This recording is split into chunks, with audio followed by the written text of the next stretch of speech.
Daniel Brooks stood at the edge of his wife's grave, a foreclosure notice crumpled in his fist and a silent daughter clutching his hand. He was 34 years old, drowning in $87,000 of debt, and exactly 3 days away from losing everything. Then he found the ad. $80,000 a year. Driver needed. No questions asked. That job nobody wanted? It would become the best decision of his life. Stay with me until the end and comment below which city you're watching from. Let's see how far this story travels. The rain fell in thick sheets across Riverside Cemetery, turning the freshly packed earth into a dark wound against the Kentucky hillside. Daniel Brooks stood motionless beneath a black umbrella that did nothing to stop the cold from seeping into his bones. His suit, the same one he'd worn to his wedding 8 years ago, hung loose on his shoulders now. He'd lost 20 pounds in the 6 months since Sarah got sick, another 10 since she stopped breathing in that hospital bed, her hand going cold in his while their daughter slept in the chair beside them. "Daddy?" The word was barely a whisper. Daniel looked down at Lily, her small face pale beneath the hood of her raincoat. She hadn't spoken much since the funeral 3 weeks ago. 7 years old, and already she understood that some losses couldn't be fixed with bandages or bedtime stories. "Yeah, baby?" But Lily didn't say anything else. She just pointed at the headstone, where rainwater pooled in the carved letters of her mother's name. Sarah Michelle Brooks, beloved wife and mother, 1986-2024. Daniel's throat tightened. He wanted to say something, anything, that might make this moment less brutal. But what words existed for a child watching her mother's grave fill with rain? What comfort could he offer when he couldn't even comfort himself? "We should go," he finally managed. "You'll catch cold." Lily nodded, but didn't move. Her eyes stayed fixed on the headstone, and Daniel recognized the look on her face. It was the same expression he saw in the mirror every morning, the look of someone trying to understand how the world could keep spinning when their entire universe had collapsed. He knelt down beside her, his knees sinking into the wet grass. "Hey, look at me." Slowly, Lily turned. Her eyes, Sarah's eyes, that same impossible shade of green, met his. "Mommy's not really gone," Daniel said, the words catching in his chest. "She's right here." He pressed his hand against Lily's heart. "And here." He touched her temple gently. "Every time you remember her laugh, every time you think about the stories she told you, every time you see something beautiful and wish you could show her, that's her, still with us. Okay?" Lily stared at him for a long moment. Then she reached out and touched his chest, right over his heart. "You too, Daddy?" Daniel's vision blurred. "Yeah, baby, me too." They stood there in the rain for another few minutes, two broken pieces of a family that used to be whole. When they finally walked back to the car, a 15-year-old Honda Civic with a cracked windshield and an engine that knocked whenever it idled, Daniel carried Lily in his arms, her face pressed against his shoulder. He didn't look back at the grave. He couldn't. The apartment was dark when they got home. Daniel had stopped paying the electric bill 2 months ago, choosing instead to put that money toward the hospital bills that kept arriving like paper avalanches. The power company had been patient, a courtesy extended to grieving families, he supposed. But patience had limits. The lights had gone out 3 days ago. "Careful on the stairs," Daniel said, guiding Lily up to the second floor with a flashlight. The building was old, the stairs creaked, and the hallway smelled like mildew and other people's cooking. It wasn't much, but it was all they had. No, it was all they used to have. The foreclosure notice was still sitting on the kitchen counter where Daniel had thrown it that morning.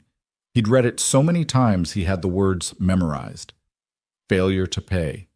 30 days to vacate. Legal action will be taken. 30 days. That was all the time they had left. Daniel helped Lily change out of her wet clothes and into her pajamas. He microwaved a can of soup on the gas stove, the one utility he'd managed to keep running, and they ate in silence at the kitchen table, a single candle flickering between them. "Daddy?" Lily's voice was so quiet he almost missed it. "Yeah, sweetheart?" "Where are we going to live?" The question hit Daniel like a physical blow. He'd been so focused on getting through each day, each hour, each minute, that he hadn't let himself think about what came next. But Lily was thinking about it. Of course she was. She was 7, not stupid. I'm going to figure that out, he said, forcing confidence into his voice. I promise. Daddy's going to take care of everything. How? Daniel opened his mouth to answer, but nothing came out. How? That was the question, wasn't it? He'd been a construction supervisor before Sarah got sick. A good one, too, with a steady paycheck and benefits and a 401k that was supposed to fund their retirement. But he'd taken leave to care for her, then more leave when she got worse, and by the time she died, there was no job to go back to. The company had restructured. His position had been eliminated. He'd filed for unemployment, but the payments barely covered groceries, let alone rent and medical debt and all the other bills that kept piling up like corpses after a battle. I'm going to find a job, Daniel finally said. A good one, and we're going to be okay.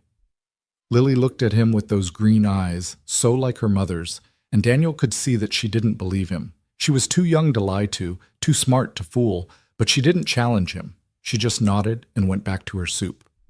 After dinner, Daniel tucked her into bed, the flashlight casting long shadows across the walls of her tiny bedroom. He read her a story, one of Sarah's favorites, about a princess who saved herself instead of waiting for a prince, and kissed her forehead. I love you, Daddy, Lily whispered. I love you too, baby. More than anything in the world. He left her door cracked open, the way she liked it, and walked back to the kitchen. The foreclosure notice seemed to glow in the candlelight, demanding attention. Daniel sat down at the table, put his head in his hands, and tried to think. He had skills. He could drive. He could manage people. He could work with his hands. But nobody was hiring. He'd sent out 43 applications in the past month and gotten exactly 2 callbacks, both for jobs that paid minimum wage and required him to work nights, impossible with a 7-year-old who needed him home. His phone buzzed. Daniel pulled it out of his pocket, expecting another collection call, another automated reminder that his life was falling apart. Instead, it was a text from his sister in California. Any luck with the job search? Daniel stared at the message for a long moment. His sister had offered to let him and Lily stay with her, to start over on the West Coast. She meant well. She always meant well. But California was 3,000 miles away from everything Daniel knew, from the house where he and Sarah had built their life, from the cemetery where she now rested. Still looking, he typed back, Something will come up. Let me know if you need money. I can send some. Daniel's pride wanted to refuse. His circumstances wouldn't let him. Maybe next week, he replied. Thanks, Jenny. He put the phone down and stared at the foreclosure notice again. 30 days. Less than that now, 27. And then what? A shelter? His sister's couch? The street? Daniel walked to the window and looked out at the rain-soaked city. Somewhere out there, people were living normal lives. Going to work, coming home, kissing their spouses, tucking in their kids. They didn't know how close they were to losing everything. They didn't understand that the line between stability and catastrophe was thinner than a spider's web. He'd understood once, before Sarah got sick, before the world fell apart. Now he understood too well. The next morning, Daniel dropped Lily off at school. The teachers knew about Sarah, everyone knew, and they'd been kind about the unpaid lunch fees and the permission slips he kept forgetting to sign. But kindness had limits, just like patience, and Daniel could see the concern in their eyes when they looked at Lily. She hadn't spoken to another child in weeks. She sat alone at lunch, alone at recess, alone in that terrible way that only grieving children can be alone. She's adjusting, Mrs. Patterson, her teacher, told Daniel in the hallway. It takes time. How much time? Mrs. Patterson's smile was sad. As much as she needs. Daniel thanked her and walked back to his car. He had 6 hours until he needed to pick Lily up. 6 hours to find a miracle. He started at the unemployment office, where he sat for 2 hours filling out forms and waiting for a counselor who told him nothing he didn't already know. He applied for food stamps, swallowed his pride, and sat through an interview with a caseworker who looked at him with a mixture of pity and bureaucratic exhaustion. You'll hear from us within 2 weeks, she said. I don't have 2 weeks, Daniel said. She shrugged. That's the process, Mr. Brooks. He left the office feeling worse than when he'd arrived. The rain had stopped, replaced by a gray sky that seemed to press down on the city like a wet blanket. Daniel walked to a coffee shop, the cheap kind, where a cup cost $1 and they didn't mind if you sat for hours, and pulled out his phone to search job listings. Most of what he found was what he'd already seen. Minimum wage positions, night shifts, jobs that required experience he didn't have or degrees he couldn't afford. He scrolled past restaurant gigs and warehouse work and exciting opportunities that turned out to be pyramid schemes. And then he saw it. The ad was buried in the classified section, wedged between a listing for a used refrigerator and an offer for free puppies to Good Home. It was only 3 lines long, $80,000 a year. Driver needed, no questions asked. At the bottom was a phone number and an address. Daniel stared at the ad for a long moment. $80,000 a year was more than he'd ever made in his life. It was enough to pay off his debts, find a new apartment, give Lily the stability she desperately needed. It was enough to start over. But no questions asked? What kind of job came with a condition like that? Daniel's first instinct was to scroll past. Whatever this was, it couldn't be legitimate. Probably a scam, or worse, something illegal. He wasn't desperate enough to get involved with criminals. Except, he was desperate. He was exactly that desperate. He looked at the address. It was in the old money part of town, up on the hill where the mansions looked down on the rest of the city like disapproving grandparents. Rich people lived there. Old families, the kind who'd been wealthy for so long they'd forgotten what it meant to struggle. What would someone like that need a driver for, and why would they pay so much? Daniel's thumb hovered over the phone number. His rational mind screamed at him to forget it, to keep scrolling, to find something safe and normal and boring. But his rational mind wasn't the one facing eviction in 27 days.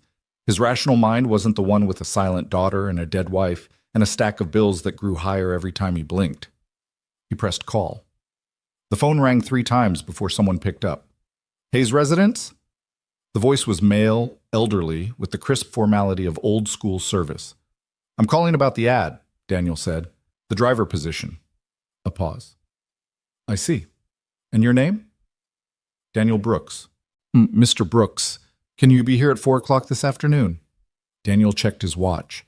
It was already 2:30, and he needed to pick up Lily at 3. I have to get my daughter from school first. Could I come at 4:30? Another pause, longer this time. You have a child?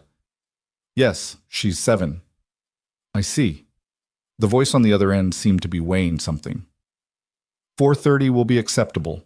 The address is 847 Hillcrest Drive. Please use the service entrance on the east side of the property. I'll be there. Good. The line went dead. Daniel sat in the coffee shop for another moment, his heart beating faster than it should. He didn't know what he was walking into. He didn't know anything about the Hayes family, or why they needed a driver, or what no questions asked really meant. But he knew one thing. He had to try. Hillcrest Drive wound up the side of the hill like a lazy serpent, flanked on both sides by estates that looked more like small kingdoms than homes. Daniel drove past gates and hedges and security cameras, feeling more out of place with every turn. His Honda Civic, with its cracked windshield and faded paint, looked like a cockroach crawling through a palace. Lily sat in the back seat, coloring in a book Daniel had bought at the dollar store. She hadn't asked where they were going, and he hadn't explained. What would he even say? Daddy's applying for a mysterious job because we're about to be homeless? That wasn't a conversation he was ready to have. The GPS announced their arrival, and Daniel pulled up to a wrought iron gate that stretched at least 12 feet high. Beyond it, a long driveway curved through manicured grounds toward a mansion that looked like something out of a Gothic novel. The building was massive, 3 stories of gray stone with towers and turrets and windows that seemed to watch him like suspicious eyes. Daniel rolled down his window and pressed the intercom button. Mr. Brooks? The same voice from the phone, somehow even more formal in person. Yes. Please drive to the service entrance. It's around the east side of the house. The gate swung open silently, and Daniel drove through. He followed a narrow path around the side of the mansion, past gardens that had probably once been beautiful, but now looked overgrown and neglected. The service entrance was a plain door set into the stone, with a single light burning above it. Stay in the car, okay? Daniel told Lily. I'll be right back. She nodded without looking up from her coloring book. Daniel got out and walked to the door. Before he could knock, it opened, revealing a man in his 70s with white hair, a thin face, and eyes that seemed to have seen everything and forgiven nothing. "Mr. Brooks, I'm Rowan, the house manager. Please, come in." Daniel followed him through a narrow hallway into what appeared to be a service kitchen, industrial, functional, nothing like the grandeur he'd glimpsed from outside. Rowan led him to a small office and gestured for him to sit. "Thank you for coming on such short notice," Rowan said, settling into a chair behind a modest desk. "I trust you found the address without difficulty?" "GPS did most of the work." "Indeed." Rowan studied him for a moment, his expression unreadable. "Tell me about yourself, Mr. Brooks. Your background, your experience." Daniel took a breath. "I was a construction supervisor for 12 years. Before that, I drove trucks. Long haul, mostly, through the Midwest. I have a clean driving record, no accidents, no tickets in the past 10 years. I'm reliable, I'm punctual, and I don't ask questions I don't need to ask." Rowan's eyebrow rose slightly at the last part. "And your current situation?" There was no point in lying. "My wife died 6 months ago. Cancer. I left my job to take care of her, and by the time she was gone, there wasn't a job to go back to. I've got a daughter. She's 7, and we're about to lose our apartment. I need work, Mr. Rowan. I need it badly." Rowan was quiet for a moment, his eyes still fixed on Daniel's face. "And yet you called about an advertisement that most people would dismiss as suspicious, no questions asked. Doesn't that concern you?" "Everything concerns me right now," Daniel said. "But I've got a choice between concerned and homeless, and I'd rather take my chances." The faintest hint of a smile crossed Rowan's face. "Honest. I appreciate that." He leaned back in his chair. "The position is straightforward, Mr. Brooks. You would be the personal driver for Mrs. Eleanor Hayes. You would transport her wherever she wishes to go, wait for her as long as necessary, and bring her home. The hours are irregular. Sometimes she will need you daily, sometimes not for weeks at a time. But you will be on call and you will be paid whether you drive or not." $80,000 a year? Correct. Plus the use of the vehicle, naturally. A Mercedes sedan, fully maintained. And if you require accommodations... "What's the catch?" Rowan paused. "I'm sorry?" "The catch," Daniel repeated. "Nobody pays $80,000 a year for a driver without a catch. What aren't you telling me?" Rowan was silent for a long moment. Then he stood and walked to the window, his hands clasped behind his back.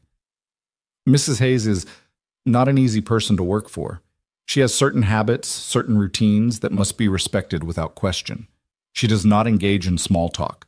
She does not explain her actions. She does not tolerate deviation from her instructions. The previous 3 drivers lasted less than 2 months each. The 4th didn't make it through the first week." "What happened to them?" "They asked too many questions." Rowan turned to face him. "This is not a job for the curious, Mr. Brooks.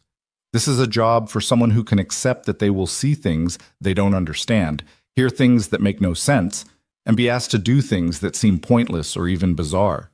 If you can do that, if you can simply drive, wait, and drive home again without demanding explanations, then you will find Mrs. Hayes a generous employer." Daniel thought about the foreclosure notice, about Lily's silent grief, about the empty refrigerator and the dark apartment and all the ways his life had fallen apart. "When do I start?" Rowan took him to meet Mrs. Hayes. They walked through the mansion, and Daniel couldn't help but stare. The interior was beautiful in a cold, haunted way. Marble floors, vaulted ceilings, paintings that looked like they belonged in museums. But it was also silent. No music, no conversation, no laughter. The kind of silence that accumulated over years of loneliness. "Mrs. Hayes keeps to herself," Rowan said quietly, as if reading Daniel's thoughts. "She has few visitors and fewer friends. You will likely be one of the only people she sees on a regular basis." "What about family?" Rowan's expression flickered just for a moment. "There is no family, not anymore." Before Daniel could ask what that meant, they arrived at a set of double doors. Rowan knocked once, then pushed them open. The room beyond was a study, lined with books and dominated by a massive fireplace that sat cold and dark. And in a chair by the window, silhouetted against the gray afternoon light, sat Eleanor Hayes. She was older than Daniel had expected, somewhere in her 60s, with silver hair pulled back severely from a face that might once have been beautiful. Her eyes were dark, almost black, and they fixed on Daniel with an intensity that made him want to step back. "Mrs. Hayes," Rowan said, "this is Daniel Brooks, the new driver." Eleanor said nothing. She just stared at Daniel, her expression completely unreadable. The silence stretched out for 5 seconds, 10, 20. Daniel felt sweat begin to form on the back of his neck. "You're married," Eleanor finally said.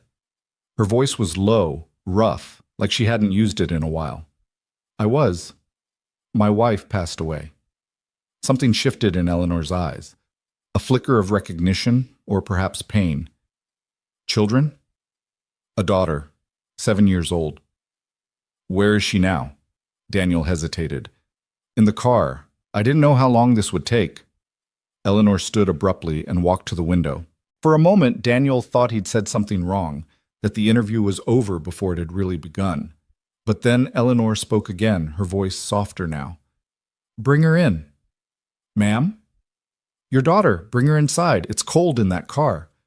Daniel looked at Rowan, who nodded almost imperceptibly. "I'll show you back to the entrance. Some." Lily was still coloring when Daniel opened the car door, her small hands gripping a purple crayon. "Hey, sweetheart, we're going inside for a bit, okay?" She looked up at him, her expression uncertain. "Why?" "I'm talking to someone about a job. They want to meet you." "Why?" It was the most Lily had spoken in days, and Daniel felt a small spark of hope. "I'm not sure. But they seem nice. Will you come with me?" Lily considered this for a moment, then closed her coloring book and climbed out of the car. She took Daniel's hand, and together they walked into the Hayes mansion. Rowan led them back through the hallways to the study. Eleanor was still standing by the window, but she turned when they entered. Her eyes went immediately to Lily, and something changed in her face. A softening. A crack in the stone mask she wore. "Hello?" Eleanor said, her voice gentler than it had been before. "What's your name?" Lily pressed closer to Daniel's leg. She didn't answer. "This is Lily," Daniel said. "She's a little shy." Eleanor nodded slowly. "I understand." She took a step closer, then knelt down so she was at Lily's eye level. It was a graceful movement, despite her age, and it transformed her from an intimidating figure into something almost vulnerable. "I lost someone too," Eleanor said quietly. "Someone very important to me. It's hard to talk after something like that, isn't it?" Lily stared at her. Then, almost imperceptibly, she nodded. Eleanor smiled, a small, sad smile, but a smile nonetheless. "You have your father's eyes. They're kind eyes. He must be a good father." She stood and looked at Daniel. "You're hired, Mr. Brooks. Rowan will explain the details. You start tomorrow." And just like that, the interview was over. That night, Daniel lay in bed staring at the ceiling, listening to Lily's soft breathing in the next room. He'd signed the paperwork, received an advance on his first month's salary, and scheduled his first day for 8 o'clock the following morning. In less than 24 hours, his life had gone from hopeless to something else. He didn't know what to make of Eleanor Hayes. She was clearly wealthy, clearly troubled, clearly surrounded by secrets. The mansion felt more like a mausoleum than a home, and Rowan's warnings echoed in his mind. She has certain habits, certain routines that must be respected without question. What did that mean? What kind of routines? No questions asked. Daniel closed his eyes. He thought about Sarah, about the way she used to tease him for his curiosity. "You're like a cat," she'd say, "always poking your nose where it doesn't belong." Maybe she was right. Maybe his curiosity would be his downfall, but right now it didn't matter. What mattered was the check sitting on his dresser, enough to stop the foreclosure, enough to turn the lights back on, enough to buy Lily new shoes because her old ones were wearing through at the toes. What mattered was surviving. Whatever secrets Eleanor Hayes was hiding, whatever strange routines she followed, whatever demons haunted that empty mansion, Daniel would deal with them. He would drive where she told him to drive, wait where she told him to wait, and keep his mouth shut. He had no choice. The first day came with a cold dawn and a thin layer of frost on the windshield. Daniel scraped the ice with a credit card. His actual scraper had been sacrificed to the pawn shop months ago and drove Lily to school in silence. I've got a new job, he told her as they pulled up to the building. I might be late picking you up sometimes, but Grandma Jenny said she'd call you after school to check in, okay? Lily nodded. And I love you, you know that, right? Another nod. Daniel watched her walk into the building, her small backpack bouncing with each step. Then he turned the car toward Hillcrest Drive. The mansion looked even more imposing in the morning light, the stone darker, the windows more watchful. Daniel parked by the service entrance and found Rowan waiting for him with a set of keys. The Mercedes is in the garage, Rowan said. Tank is full, GPS is updated, and there's a thermos of coffee in the cup holder. Mrs. Hayes prefers you to wait in the car until she's ready. How will I know when she's ready? She'll come out. Rowan handed him the keys. And Mr. Brooks? Whatever happens today, remember what we discussed. No questions. Daniel nodded and walked to the garage. The Mercedes was a sleek black sedan, newer than any car he'd ever driven, with leather seats that probably cost more than his annual salary at his old job. He climbed in, adjusted the mirrors, and waited. 1 hour passed, then 2. Daniel drank the coffee and watched the mansion through the windshield. Nothing moved. No one appeared. He was starting to wonder if he'd misunderstood the instructions when the back door of the Mercedes suddenly opened. Eleanor Hayes slid into the back seat, dressed entirely in black. Her face was pale, her expression the same unreadable mask from the day before. "Good morning, Mrs. Hayes," Daniel said. She didn't respond. "Where would you like to go?" Eleanor handed him a slip of paper. On it was written an address, nothing more. Daniel entered it into the GPS and pulled out of the garage. The destination was across town, a children's hospital on the east side, the kind of place that specialized in long-term care for sick kids. Daniel had been there once, years ago, to visit a colleague's son. The memory wasn't pleasant. He pulled into the parking lot and found a spot near the entrance. Through the rearview mirror, he could see Eleanor staring at the building, her face utterly still. "Do you need me to—" "Stay in the car." She got out and walked toward the hospital, but she didn't go inside. She just stood there, on the sidewalk, staring at the entrance. She stood there for exactly 30 minutes. Daniel watched the clock, then turned and walked back to the car. She handed him another slip of paper, another address. This time it was a law office downtown, a sleek glass building with the names of partners etched in gold letters above the door. Again, Eleanor got out. Again, she stood and stared. Again, 30 minutes. Then back to the car, another slip of paper, another address. The third stop was an empty lot in a residential neighborhood, just a foundation of concrete with weeds growing through the cracks. A sign posted at the edge read, "Future site of something," but the rest had been weathered away. Eleanor stood at the edge of the foundation, looking down at the concrete like it was a grave. 30 minutes. The fourth and final stop was a bank, a large commercial building in the financial district, all marble columns and brass fixtures. Eleanor didn't go inside here either. She just stood on the sidewalk, her hands clasped in front of her, staring through the glass doors. 30 minutes. When she got back in the car, Daniel drove her home in silence. She didn't speak. She didn't look at him. She just sat in the back seat like a ghost, her eyes fixed on something only she could see. At the mansion, she got out without a word and walked inside. Daniel sat in the car for a long moment, his hands still on the wheel. 4 locations, 2 hours of standing and staring. No explanations, no conversations, no apparent purpose, no questions asked. He drove home, picked up Lily from her after-school program, made dinner, helped her with her homework. He didn't tell her about his strange day. He didn't tell her about Eleanor Hayes and her silent pilgrimages to places that seemed to hold no meaning. But that night, lying in bed, Daniel couldn't stop thinking about it. What was she looking for? What did those 4 locations have in common? Why would anyone pay $80,000 a year for a driver just to take them to stare at buildings? No questions asked. But Daniel had questions. So many questions. And something told him that sooner or later he was going to find the answers, whether he wanted to or not. The next day was the same, and the day after that, and the day after that. Every morning, Daniel drove to the Hayes mansion. Every morning, he waited in the Mercedes until Eleanor appeared. And every day, they made the same 4 stops: the children's hospital, the law office, the empty foundation, the bank. 4 locations, 30 minutes each, then home. Eleanor never spoke beyond the essentials. She never explained. She never showed emotion. She was like a machine running a program that only she understood, and Daniel was just the engine that carried her from place to place. By the end of the first week, he had the route memorized. By the end of the second, he could predict the exact moment Eleanor would return to the car from each stop. By the end of the third, he had stopped wondering about the purpose of it all and simply accepted that this was his life now.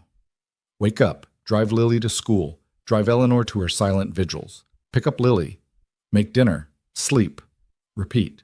It was monotonous, but it was also stable, more stable than anything Daniel had experienced since Sarah's diagnosis.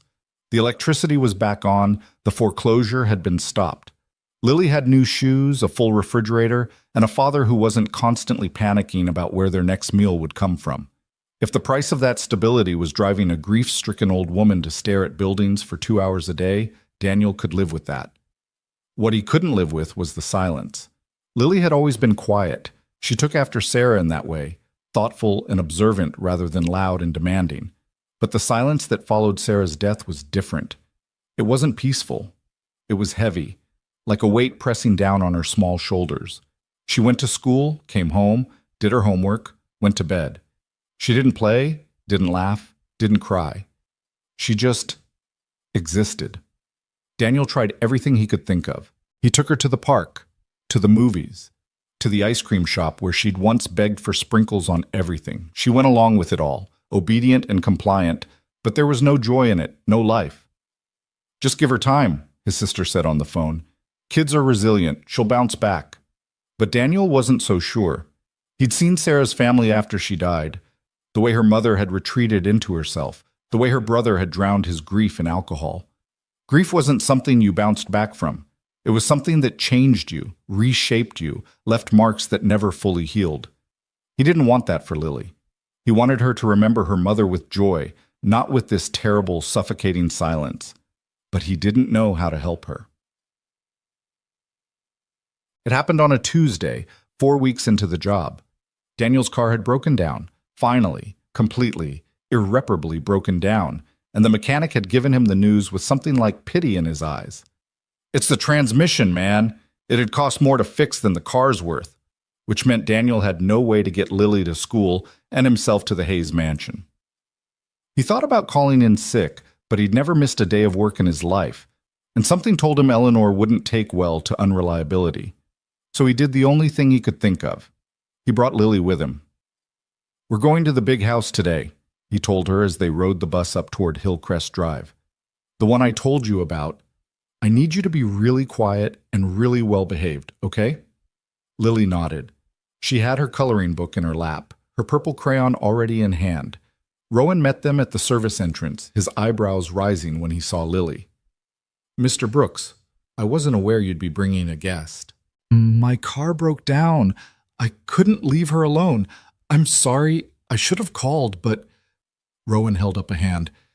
It's quite all right. Mrs. Hayes has already been informed. She's waiting in the car. Daniel's heart sank. She knows? She saw you arrive from the window. Rowan's expression was unreadable. She said to bring the child. They walked to the garage in silence, Lily's hand tight in Daniel's. The Mercedes was waiting, engine running, and when Daniel opened the back door to help Lily in, he found Eleanor already seated inside. She was staring at Lily with that same strange intensity from their first meeting, like she was trying to see through her, past her, into something beyond. Hello again, Eleanor said quietly. Lily climbed into the seat across from her. She didn't say anything, but she held up her coloring book, showing Eleanor the picture she'd been working on. It was a house. A simple house with a red door, a smoking chimney, and 3 figures standing outside. A man, a woman, and a small girl.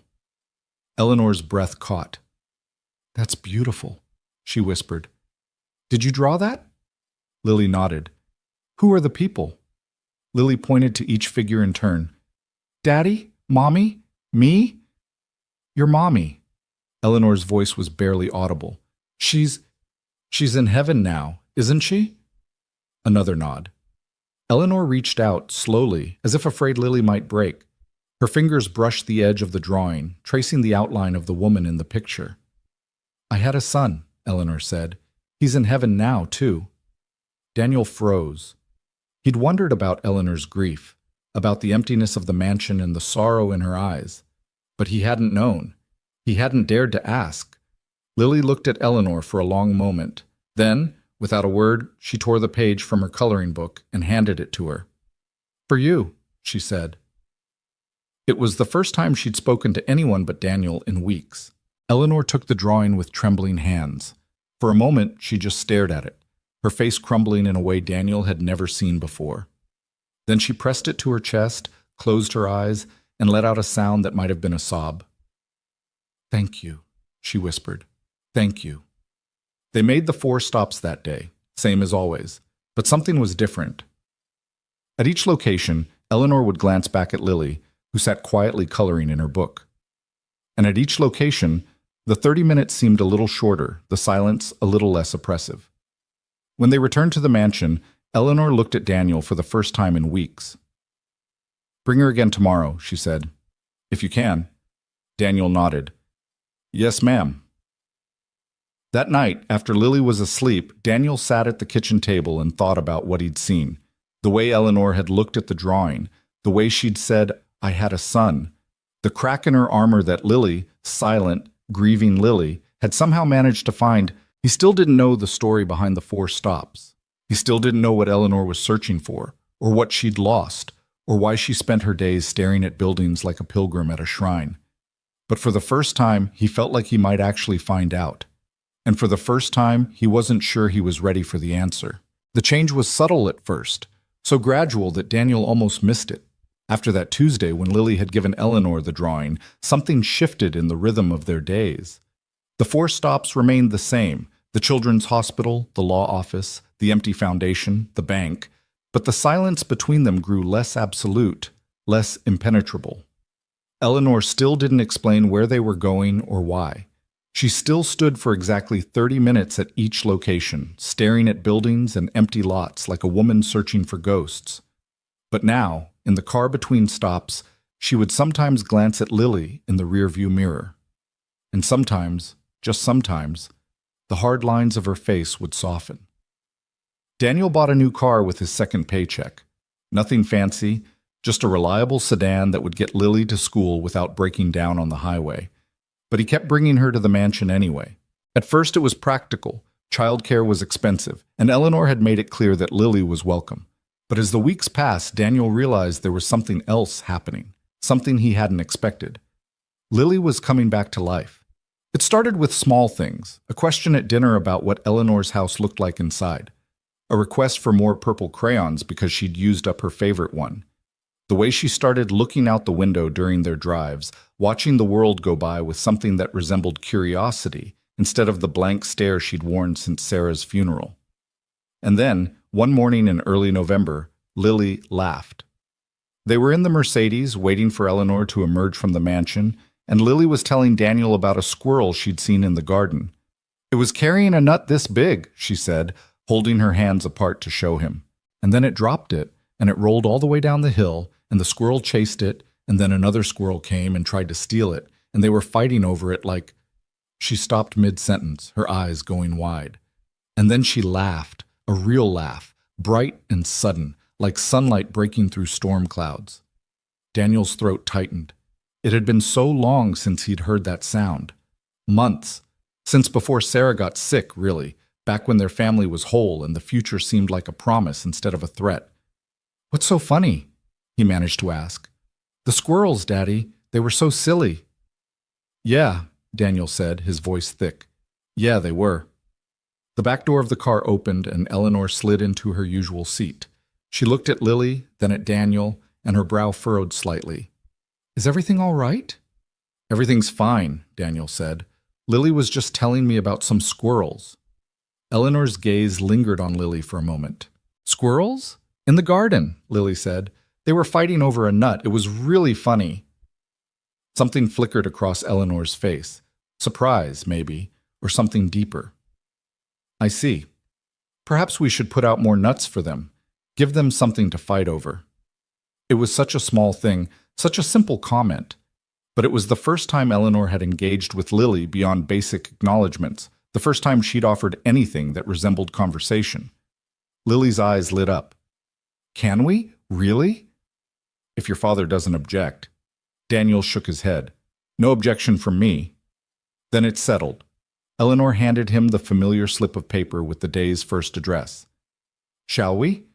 Daniel pulled out of the garage, and in the rear-view mirror he watched Lily lean toward Eleanor with barely contained excitement. What kind of nuts do squirrels like best? She asked.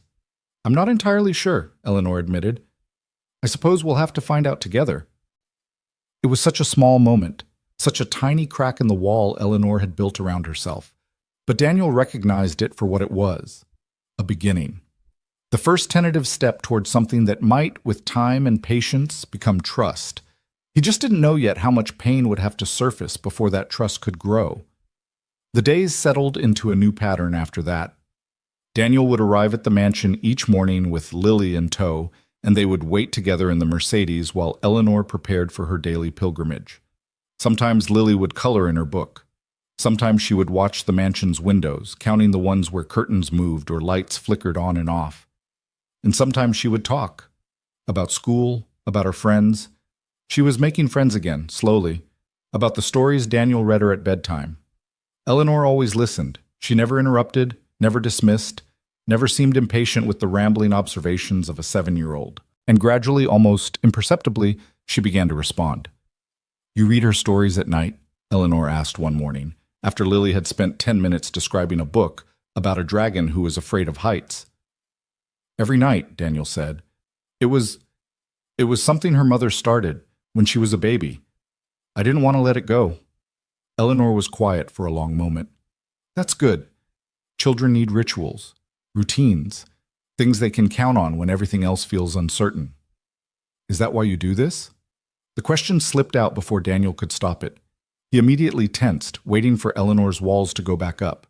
But she didn't snap at him. She didn't tell him to mind his own business. She just turned to look out the window at the children's hospital they were approaching, her reflection ghost-like in the glass. Something like that, she said quietly. It wasn't an answer, but it wasn't a refusal to answer either. And for the first time, Daniel felt like he might eventually understand what drove this strange, sad woman to spend her days staring at buildings that clearly caused her pain. The first real breakthrough came on a Thursday in mid-November. Lily had woken up that morning with a fever, not high enough to warrant a doctor's visit, but high enough that Daniel knew he couldn't send her to school.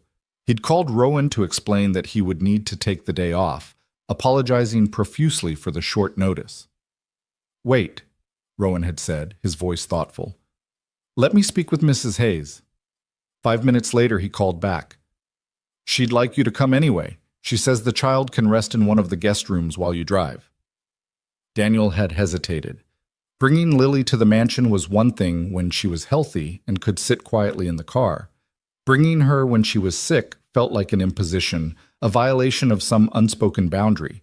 But Rowan had assured him it was what Eleanor wanted, and Daniel needed the work. So he bundled Lily into the car with a blanket and her favorite stuffed rabbit, a threadbare thing named Mr. Whiskers that Sarah had given her on her 3rd birthday, and drove to the mansion. Rowan met them at the service entrance and led them inside, not to the garage but through the main halls of the mansion. Daniel carried Lily, who was drowsy from the fever medicine he'd given her, and followed the house manager through corridors he'd never seen before. The interior of the Hayes mansion was even more striking up close than it had been from a distance. The walls were lined with paintings, landscapes mostly, but also portraits of people who shared Eleanor's dark eyes and severe features. The furniture was antique, the kind that looked beautiful but uncomfortable, and the air smelled faintly of wood polish and something else, something older. History, maybe. Or grief. They stopped in front of a door on the 2nd floor. Rowan opened it to reveal a bedroom that looked like it hadn't been used in years. The bed was neatly made, the curtains drawn, a thin layer of dust visible on the windowsill. This was the blue guest room, Rowan said quietly. Mrs. Hayes thought the child might be comfortable here. Daniel laid Lily on the bed and tucked the blanket around her. She was already half asleep, Mr. Whiskers clutched tight against her chest. I'll be back soon, he whispered. You rest, okay?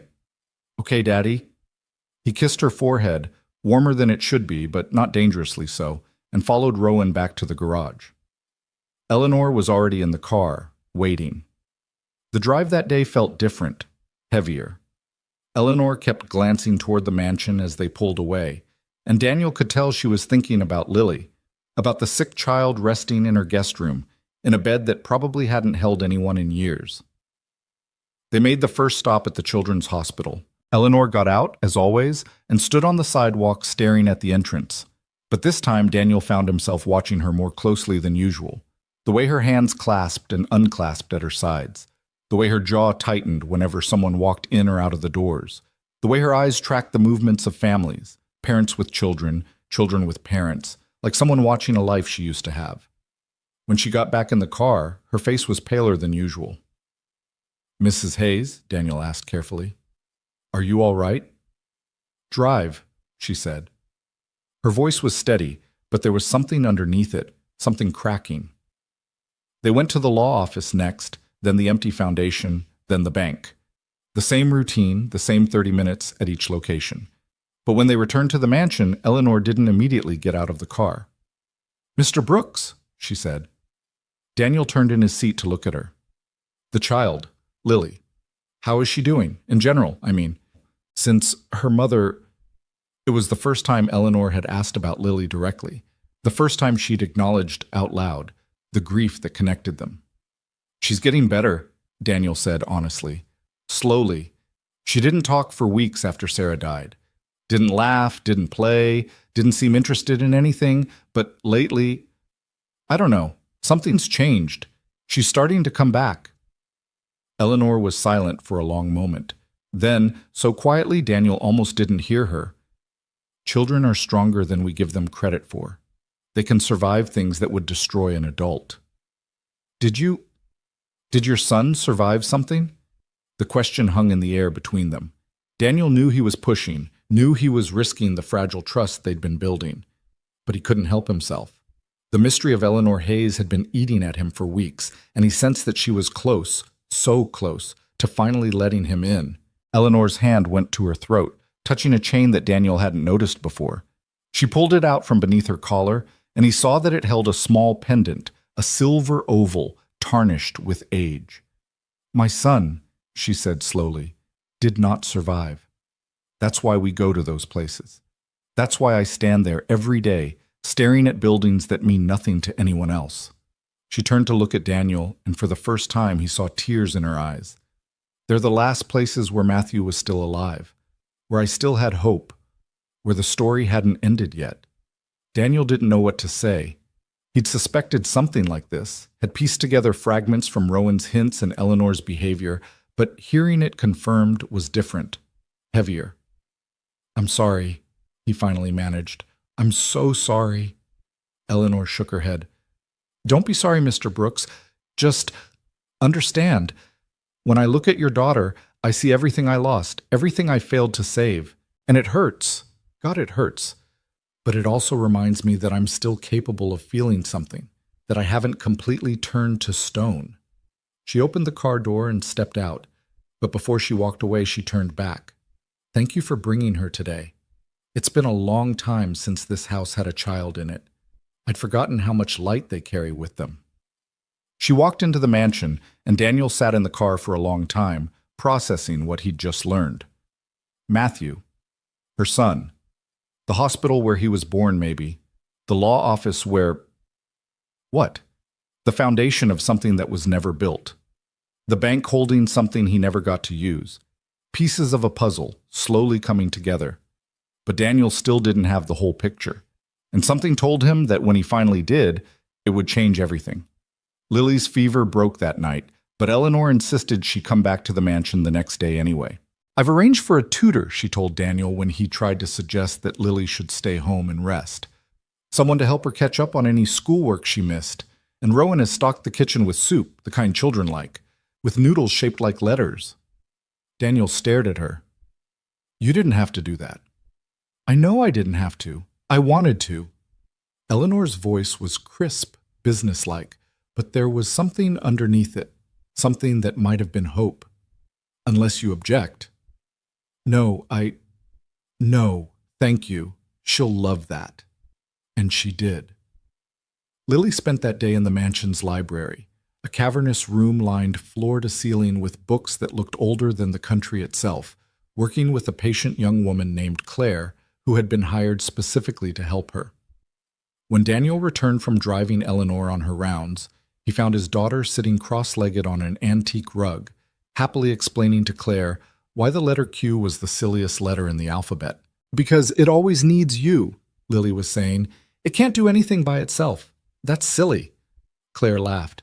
That's a very good point. I never thought of it that way. Daniel watched from the doorway, his heart swelling with something he hadn't felt in months. Hope. Real hope. Not the desperate, grasping kind that had kept him going after Sarah died, but something gentler, something sustainable. She's remarkable, Eleanor said from behind him. Daniel turned to find her standing in the hallway, her arms crossed, watching Lily through the doorway. So bright, so curious. She reminds me of... She stopped herself, but Daniel knew what she'd been about to say. Matthew. She reminded Eleanor of her son. Thank you, Daniel said, for all of this. The tutor, the soup, letting her stay here when she was sick. You didn't have to do any of it. Perhaps not. Eleanor's gaze stayed fixed on Lily. But I've learned that doing what we have to do and doing what we should do are rarely the same thing. I spent too many years doing only what I had to. It's time I started doing what I should. Over the next few weeks, Eleanor's transformation continued. The changes were small, a comment here, a gesture there, but they added up to something significant. She started eating meals with Daniel and Lily instead of alone in her study. She began asking Lily questions about her day, her friends, her favorite things. She even laughed once, a surprise sound that seemed to catch her off guard when Lily told a joke about a chicken and a library book. But the 4 stops continued. Every day, without fail, Eleanor made her pilgrimage to the hospital, the law office, the foundation, and the bank. And every day she stood for exactly 30 minutes at each one, her face a mask of carefully controlled pain. Daniel didn't ask about it again. He'd learned enough to understand that these visits were Eleanor's way of mourning, her way of staying connected to a son she'd lost. And he respected that, even if he didn't fully understand it. What he didn't expect was for Lily to be the one who finally broke through. It happened on a gray afternoon in early December, when the first snow of the season was threatening to fall. They were at the 3rd stop, the empty foundation in the residential neighborhood, and Lily had asked if she could get out of the car. I want to see what she's looking at, she told Daniel. Can I, please? Daniel glanced at Eleanor, who was standing at the edge of the foundation, her back to the car. I don't know if that's a good idea, sweetheart. Please, Daddy. I'll be quiet, I promise. Something in Lily's voice made Daniel hesitate. It wasn't just curiosity, it was concern. His 7-year-old daughter had noticed what Daniel had been trying to ignore, the weight of sadness that Eleanor carried, the way her shoulders hunched forward when she thought no one was watching. Okay, he said, but stay with me, and don't say anything unless she talks to you first. They got out of the car and walked slowly toward Eleanor. The ground was cold, the weeds brittle and brown, and the concrete foundation looked even more desolate up close. Daniel could see now that it was larger than he'd realized, big enough for a substantial house, maybe even a small estate. Eleanor didn't turn when they approached, but she must have heard their footsteps. It was going to be a home, she said quietly. Matthew designed it himself. He was an architect, you know, so talented. He could look at an empty lot and see the whole building, finished and beautiful, right down to the color of the shutters. Daniel stopped a few feet behind her. What happened? He died before they could break ground. Eleanor's voice was flat, emotionless, but her hands were trembling at her sides. 6 months clean, finally turning his life around, and then one night he just slipped.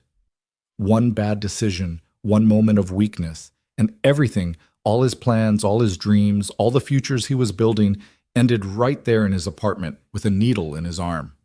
Daniel's breath caught. He'd suspected drugs, had guessed from the hospital visits and the law office that Matthew's story wasn't a simple one, but hearing it spoken aloud so bluntly was still a shock. I'm so sorry, he said. Eleanor shook her head. Don't be. I've had 7 years to make peace with it. 7 years of standing in these places, trying to understand how someone so bright, so promising, could throw it all away. She turned to face them, and Daniel saw that her eyes were dry. The tears had been cried long ago. The answer is that he couldn't help it. Addiction isn't a choice. It's a disease. And by the time I understood that, it was too late to save him. Lily tugged on Daniel's hand. He looked down at her, ready to take her back to the car, but she was staring at Eleanor with an expression he didn't recognize. My mommy couldn't help it either, Lily said. Eleanor's mask slipped just for a second. What? She got sick, really, really sick, and she tried to get better, but she couldn't. Daddy said it wasn't her fault. The sick part of her was too strong. Lily, Daniel started. It's true, Lily insisted. She let go of Daniel's hand and walked toward Eleanor, stopping just a few feet away. My mommy was sick, and she died. Your son was sick, and he died. And it hurts really, really bad. But you know what? Eleanor's voice was barely a whisper. What? Mommy's still with me, right here. Lily pressed her hand to her chest, exactly the way Daniel had shown her at the cemetery. And I bet your son is still with you too, right here. She reached out and pressed her small hand against Eleanor's chest, right over her heart. For a long moment, nobody moved. Daniel watched, frozen, as Eleanor stood perfectly still, staring down at the child who had just said the thing that no therapist, no friend, no priest had ever managed to say in 7 years of trying. And then Eleanor's face crumbled. She sank to her knees in the cold, dead weeds, and she wrapped her arms around Lily, and she wept. Not quietly, not politely, but with great heaving sobs that shook her entire body. Daniel moved toward them, but something made him stop. This wasn't his moment. This was Lily's. This was the connection between two grieving souls that had been building for weeks, finally breaking through. Lily didn't pull away. She just stood there, her small arms around Eleanor's neck, holding on as the older woman cried. It's okay, Lily said softly. It's okay to be sad. Daddy says crying helps the sad get out. Eleanor laughed through her tears, a broken, watery sound. Your daddy is very wise. I know. Lily pulled back slightly, looking at Eleanor with those serious green eyes. Do you feel a little better now? Eleanor wiped her face with trembling hands. I do. A little. Good. Lily nodded decisively. Can we go back to the car now? It's really cold. Despite everything, the tears, the grief, the weight of 7 years of pain, Eleanor smiled. A real smile. The first one Daniel had seen from her. Yes, she said. Let's go back to the car. That night, after Daniel had put Lily to bed, he sat in the darkness of his living room and thought about what he'd witnessed. The way Eleanor had broken down. The way Lily had known exactly what to say. The connection between them that seemed to transcend age and circumstance and all the walls people built to protect themselves from pain. His phone buzzed, a text from a number he didn't recognize. Mr. Brooks, I'd like to speak with you tomorrow, alone if possible. There are things you should know. It was signed with a single letter, R. Rowan.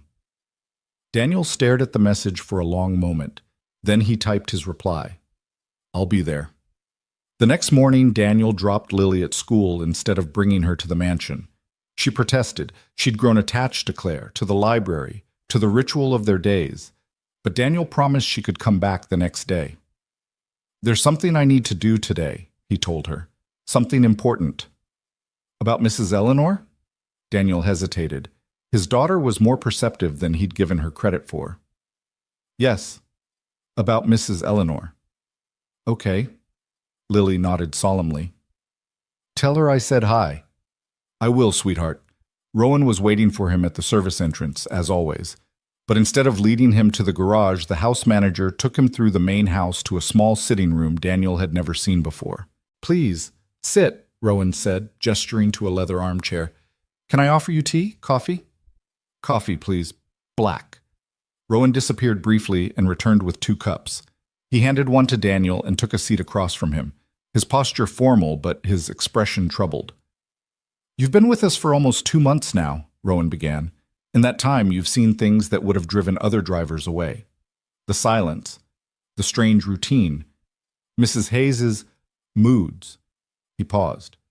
But you stayed, and more than that, you brought your daughter. You allowed her into Mrs. Hayes's life.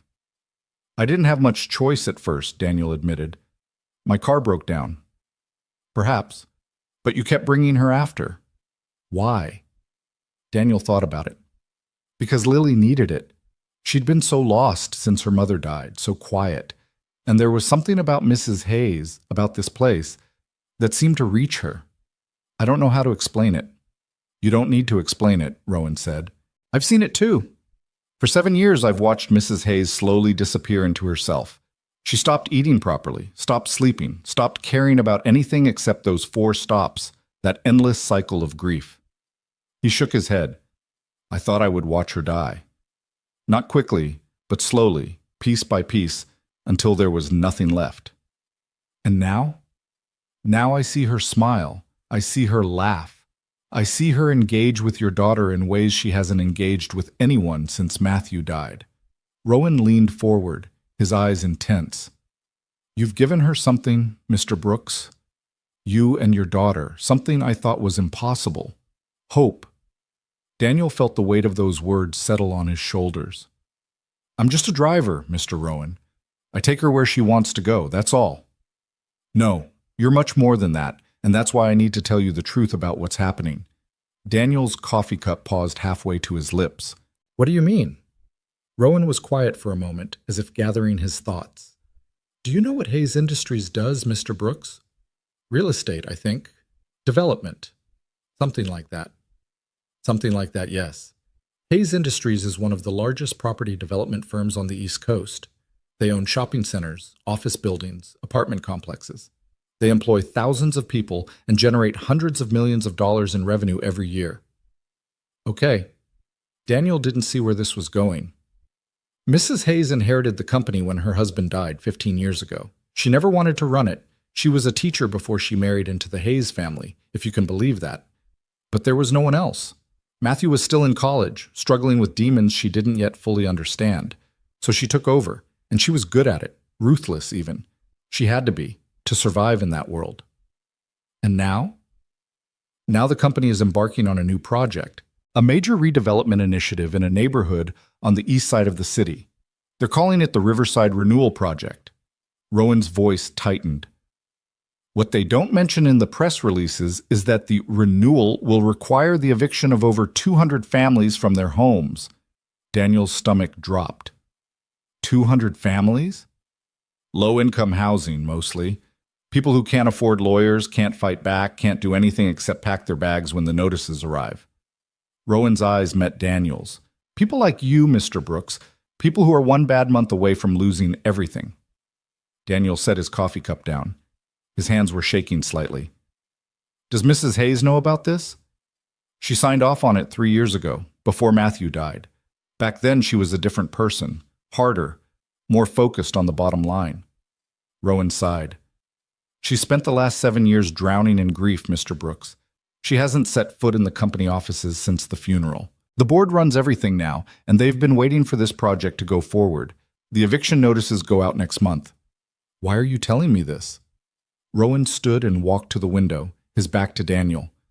Because I believe you're the only one who might be able to stop it. Me? I'm nobody. I'm just... You're the person she trusts, you and your daughter. You've broken through to her in a way no one else has been able to. Rowan turned to face him. If anyone can convince her to look at what's happening in her own company, to see the people who will be hurt by her decisions, it's you. Daniel's mind was racing. 200 families, evictions, a company worth hundreds of millions of dollars. And somehow, impossibly, he was supposed to be the one to fix it? What if she doesn't listen? Then nothing changes. The evictions proceed, the families lose their homes, and Mrs. Hayes continues to drown in a guilt she doesn't even know she should feel. Rowan's voice was heavy. But I've been with this family for 40 years, Mr. Brooks. I've watched them rise and fall, succeed and fail, love and lose. And I've never seen anyone reach Eleanor the way you and your daughter have. If there's a chance, even a small one, I have to believe it's worth taking. Daniel sat in silence for a long moment. He thought about Sarah, about the months they'd spent in their small apartment, terrified of the bills piling up. He thought about Lily, about the way she'd looked when he told her they might lose their home. He thought about all the other families out there right now, sitting in their own small apartments, facing their own impossible choices. "Okay," he finally said. "I'll try." Rowan's shoulders sagged with relief. "Thank you, Mr. Brooks. I know it's a lot to ask." "One condition." "Name it." "You tell me everything. About Matthew. About the 4 stops. About why Eleanor is the way she is." Daniel's voice was firm. "If I'm going to help her, I need to understand what I'm dealing with." Rowan nodded slowly. "That's fair, but not here. Not now. She'll be ready for you soon, and I don't want her to suspect that we've been talking." "When then?" "Tonight, after you drop her off. I'll be waiting in my office, and I'll tell you everything." Daniel stood and extended his hand. Rowan shook it, and there was something in the older man's grip, gratitude maybe, or desperation, that told Daniel just how much was riding on this conversation. "Thank you," Rowan said again, "for everything you've already done, and for what you're about to do." Daniel nodded and walked to the door, but before he left, he turned back. "Those families, the ones being evicted, is there a list?" "Why do you ask?" Daniel thought about the people who had helped him over the past 6 months, the neighbors who had brought meals after Sarah died, the church group that had paid for her funeral, the landlord who had given him extra time on the rent, again and again, until there was simply no more time to give. "Because I have a feeling I might know some of them," he said. And then he walked out to the garage where Eleanor was waiting in the Mercedes, ready for another day of standing and staring and mourning a son who would never come home. But today, for the first time, Daniel looked at her differently. Today he saw not just a grieving mother, but a woman with the power to destroy lives, or to save them. And he knew, with a certainty that settled into his bones like the winter cold, that he was going to do whatever it took to make sure she chose salvation. The drive that day felt different. Every stop, every silence, every 30-minute vigil carried a new weight now that Daniel understood what was at stake. He watched Eleanor stand outside the children's hospital and wondered if she knew how many children would lose their homes because of her company's decisions. He watched her stare at the empty foundation and wondered if Matthew would have approved of what was being done in his family's name. Most of all, he watched her with Lily's drawing, which she'd taken to keeping in her pocket. Sometimes, when she thought no one was looking, she would pull it out and trace the figures with her finger, the father, the mother, the daughter, as if reminding herself that families still existed, even when her own had been torn apart. That evening, after Daniel had taken Lily home and put her to bed, he drove back to the Hayes mansion. The lights were on in Rowan's office, a warm glow against the winter darkness, and the house manager was waiting for him with a bottle of something amber and 2 glasses. "Scotch," Rowan said, pouring. "Mrs. Hayes's husband used to drink it. The good stuff, from Scotland. I've been saving this bottle for a special occasion." "Is this a special occasion?" "I hope so." Rowan handed him a glass and settled into his chair. "Where would you like me to begin?" "The beginning," Daniel said. "Tell me about Matthew." Rowan took a long sip of his scotch, and when he spoke, his voice was heavy with decades of memory. Matthew Hayes was born in this house 35 years ago. He was a beautiful baby, dark eyes like his mother, his father's stubborn chin. Eleanor adored him from the moment she held him. He was everything to her. Rowan's gaze grew distant, but he was also fragile, sensitive, the kind of child who felt things too deeply, who couldn't build the walls other people use to protect themselves from the world. When did the problems start? High school. His father pushed him hard, too hard maybe, to follow in his footsteps. Take over the company, carry on the Hayes legacy. But Matthew didn't want that. He wanted to create things, not buy and sell them. He wanted to design buildings that people would love, spaces that would bring communities together. Rowan shook his head. His father didn't understand. They fought constantly, and Matthew found other ways to cope. Drugs? Not at first. At first it was just alcohol, then pills, then, by the time he was in college, heroin. Rowan's voice was flat, clinical, as if he'd told this story so many times that the emotion had been worn away. Eleanor didn't know. She was so focused on running the company after her husband's heart attack that she missed the signs. By the time she realized what was happening, Matthew was already lost. But he got clean. You said he was 6 months sober when he died. He was. She had him committed to a treatment facility. That's why we visit the law office, where she signed the papers. It was the hardest thing she ever did, and it nearly destroyed their relationship. Matthew felt betrayed, abandoned. He didn't speak to her for 2 years. Rowan finished his scotch and poured another. But eventually he got better. He came home. He started working again, designing buildings, making plans. The foundation we visit, that was going to be his masterpiece. A home for families in need, built with sustainable materials, filled with light and green spaces. He called it the Hope House. What happened? Rowan was silent for a long moment. One night, one old friend from his using days showing up with one last fix. For old time's sake, the friend said. Just one more time. His voice cracked slightly. Matthew was found the next morning. The needle was still in his arm. Daniel closed his eyes. He thought about Sarah, about the way cancer had stolen her piece by piece until there was nothing left. But at least that had been a disease he could see, a battle he could understand. Matthew's death, so sudden, so senseless, so avoidable, seemed infinitely crueler. The 4 stops, Daniel said. They're all connected to him. Yes. The hospital where he was born, the law office where Eleanor signed the commitment papers, the foundation where his dream would never be built, and the bank. Rowan paused. The bank holds a trust fund Eleanor set up for Matthew when he was a child.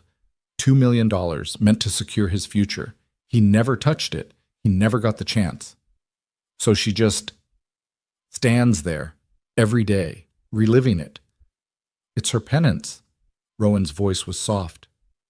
She blames herself, you see, for not seeing the signs, for pushing him away when he needed her most, for being so focused on building an empire that she forgot to save her own son. Daniel sat with that for a moment, letting the weight of it settle. 7 years of daily pilgrimages. 7 years of standing in the same spots, asking the same questions, never finding any answers. And the Riverside Project, he asked, how does that fit in? It doesn't. That's the tragedy. Rowan leaned forward. Eleanor approved the project 3 years ago, before she truly understood what she'd lost. She was trying to prove she could still run the company, still be the ruthless businesswoman her husband had trained her to be. But now she's different. She's seen what grief can do, how it can destroy families, how it can leave people with nothing. If she knew what Riverside would cost, not in money, but in human lives, I believe it would break her heart. So why hasn't anyone told her? Because the board doesn't want her involved. They've been running the company without her for 7 years, and they've grown comfortable with that arrangement. If Eleanor woke up, started paying attention again, started asking questions, Rowan shrugged. Let's just say it would be inconvenient for certain people. Daniel drained his scotch and set the glass down. You want me to wake her up? I want you to try. You've already started, whether you realize it or not. The way she looks at Lily, the way she started to engage with the world again, that's your doing, Mr. Brooks. Yours and your daughter's. And if I fail, Rowan met his eyes, then 200 families lose their homes, and Eleanor Hayes dies slowly, drowning in a guilt she doesn't even know the full extent of. He paused. But I don't think you'll fail. I've seen the way she trusts you. It's the first time in 7 years she's trusted anyone. Daniel stood and walked to the window. Outside, the mansion's grounds stretched away into darkness, the bare trees like skeletons against the winter sky. Somewhere out there, families were going about their evening routines, cooking dinner, helping with homework, tucking children into bed, unaware that their entire lives might be upended by decisions made in boardrooms they'd never see. I need that list, Daniel said. The family's being evicted. I need to know who they are. I'll have it for you tomorrow. And I need access to Eleanor. Real access, not just driving her around. Time to talk, to show her what's happening. That may be more difficult. She's not used to... Figure it out. Daniel turned to face Rowan, his jaw set. You asked me to do this. Now give me the tools to do it right. Rowan studied him for a long moment. Then slowly, he nodded. Very well. I'll arrange something. A dinner, perhaps. Or not dinner. Something real. Something that will make her see. What did you have in mind? Daniel thought about it. About Eleanor standing at the empty foundation, staring at a dream that never came true. About Matthew's Hope House, designed to give families in need a place to call home. The foundation, he said. Matthew's foundation. Is the land still there? Yes. Eleanor owns it outright. She's never sold it. Then that's where we start. We take her there, not for 30 minutes of standing and staring, but to actually see the neighborhood, meet the people, understand what her company is about to do to them. Rowan's expression shifted from skepticism to something like hope. You think that will work? I think it's our best shot. Daniel grabbed his coat. Get me that list. And arrange for us to go to the foundation tomorrow, all day, not just a quick stop. Tell her I want to show her something about Matthew. She won't like being manipulated. I'm not manipulating her, I'm showing her the truth. What she does with it is up to her. Daniel walked to the door, but Rowan's voice stopped him. Mr. Brooks, one more thing. Yeah? Those families on the list, you said you might know some of them. Rowan's voice was careful. Were you right? Daniel thought about the names he'd glimpsed in the files Rowan had shown him, the addresses, the neighborhoods. Mrs. Patterson, he said quietly, Lily's teacher. She lives in Riverside. She's been helping us since Sarah died, checking on Lily, sending home extra worksheets, making sure she doesn't fall behind. He paused. She's on the list. Rowan closed his eyes. I'm sorry. Don't be sorry. Just help me fix it. And with that, Daniel walked out into the winter night, his mind already spinning with plans and possibilities, and the faint, desperate hope that somehow, against all odds, he might be able to save them all. The next morning dawned cold and gray, with thick clouds hanging low over the city and a bitter wind that cut through every layer of clothing. Daniel dropped Lily at school with a kiss and a promise that he'd tell her all about his day when he picked her up, then drove to the Hayes mansion with a knot of anxiety in his stomach. Rowan met him at the door with a folder tucked under his arm. The list, he said, handing it over. 217 families, names, addresses, current employment status, number of children. Everything the board compiled when they were assessing the impact of the project. Daniel flipped through the pages, his heart sinking with every name. So many families, so many children, and yes, there, on page 15, Mrs. Janet Patterson, elementary school teacher, single occupant, Riverside Apartments Unit 4B. Did you arrange the visit? He asked. I did. Mrs. Hayes wasn't pleased, but she agreed. Rowan's expression was guarded. She thinks you want to show her something about Matthew. I didn't tell her the real reason. Good. Let's keep it that way until we get there. Eleanor was waiting in the Mercedes when Daniel climbed behind the wheel. She looked different today, more alert, more present, as if the prospect of learning something new about her son had awakened something inside her. Mr. Brooks, she said, Rowan tells me you have something to show me. I do. Is it about Matthew? Daniel considered his answer carefully. In a way, it's about what Matthew believed in, what he wanted to build. Eleanor was quiet for a moment. Then she nodded. Very well, let's go. They drove to the Riverside neighborhood, the same route they'd taken 100 times before. But instead of stopping at the empty foundation, Daniel drove past it, into the heart of the community. It wasn't a wealthy area, far from it. The buildings were old, many of them in need of repair, with peeling paint and cracked sidewalks and windows patched with tape. But there were also signs of life everywhere. Children playing in the streets, neighbors chatting on stoops, small businesses with hand-painted signs offering everything from haircuts to home-cooked meals. Where are we going? Eleanor asked, a note of confusion in her voice. Right here. Daniel pulled the car to a stop in front of a community center, a modest building with a basketball court on one side and a playground on the other. I want you to meet some people. Eleanor's confusion deepened. What people? The people who live here. The people your company is about to evict. The words hung in the air between them, sharp and unavoidable. Daniel watched Eleanor's face go through a series of emotions: confusion, disbelief, denial, before settling into a carefully neutral mask. "I don't know what you're talking about," she said. "Yes, you do." Daniel pulled out the folder Rowan had given him. The Riverside Renewal Project. "You signed off on it 3 years ago. 217 families, Mrs. Hayes. That's how many people are going to lose their homes so your company can build luxury condominiums." Eleanor's hand trembled slightly as she took the folder. She opened it, flipped through the pages, and Daniel watched as the color drained from her face. "I didn't—" Her voice was barely a whisper. "I didn't know it was like this. The board said it was just old warehouses, abandoned buildings. Look at the names." Daniel's voice was firm but not unkind. "These aren't warehouses. These are people, families, children." Eleanor's eyes moved down the list, pausing here and there as names caught her attention, and then she stopped, her finger hovering over an entry near the bottom of the page. "Marcus Washington," she read aloud. "Riverside Community Center, Youth Program Coordinator."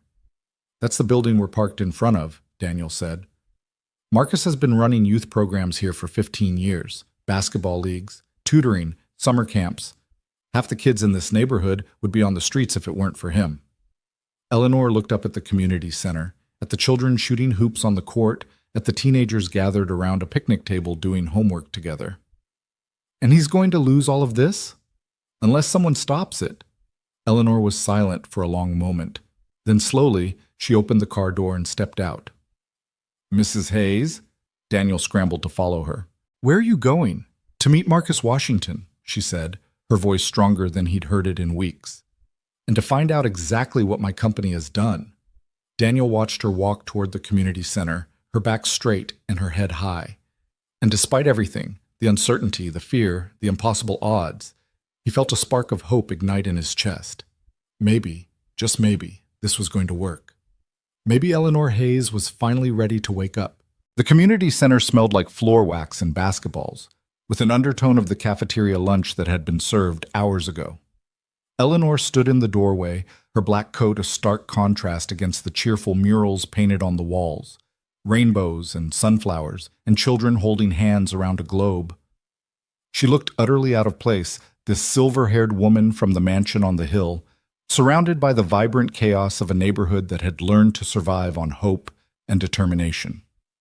Daniel watched her take it all in, the way her eyes moved from the basketball court, where teenagers were running drills under the supervision of a volunteer coach, to the homework tables, where younger children bent over worksheets with pencils clutched in small fists, the way her posture shifted, almost imperceptibly, from defensive to something else, something more vulnerable. "Mrs. Hayes?" A man emerged from an office at the back of the building. He was tall, broad-shouldered, with graying hair and the kind of weathered face that suggested decades of hard work and harder choices. His smile was warm, but cautious, the smile of someone who had learned not to trust easily.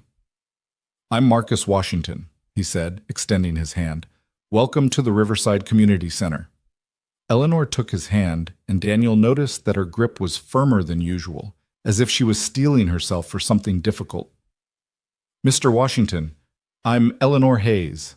Marcus's smile flickered just for a moment. "I know who you are." "Then you know why I'm here." "I know what your company is planning, if that's what you mean." Marcus's voice was steady, without accusation, but there was an edge underneath it. "The eviction notices haven't gone out yet, but word travels fast in a neighborhood like this. People are scared, Mrs. Hayes. They don't know where they're going to go."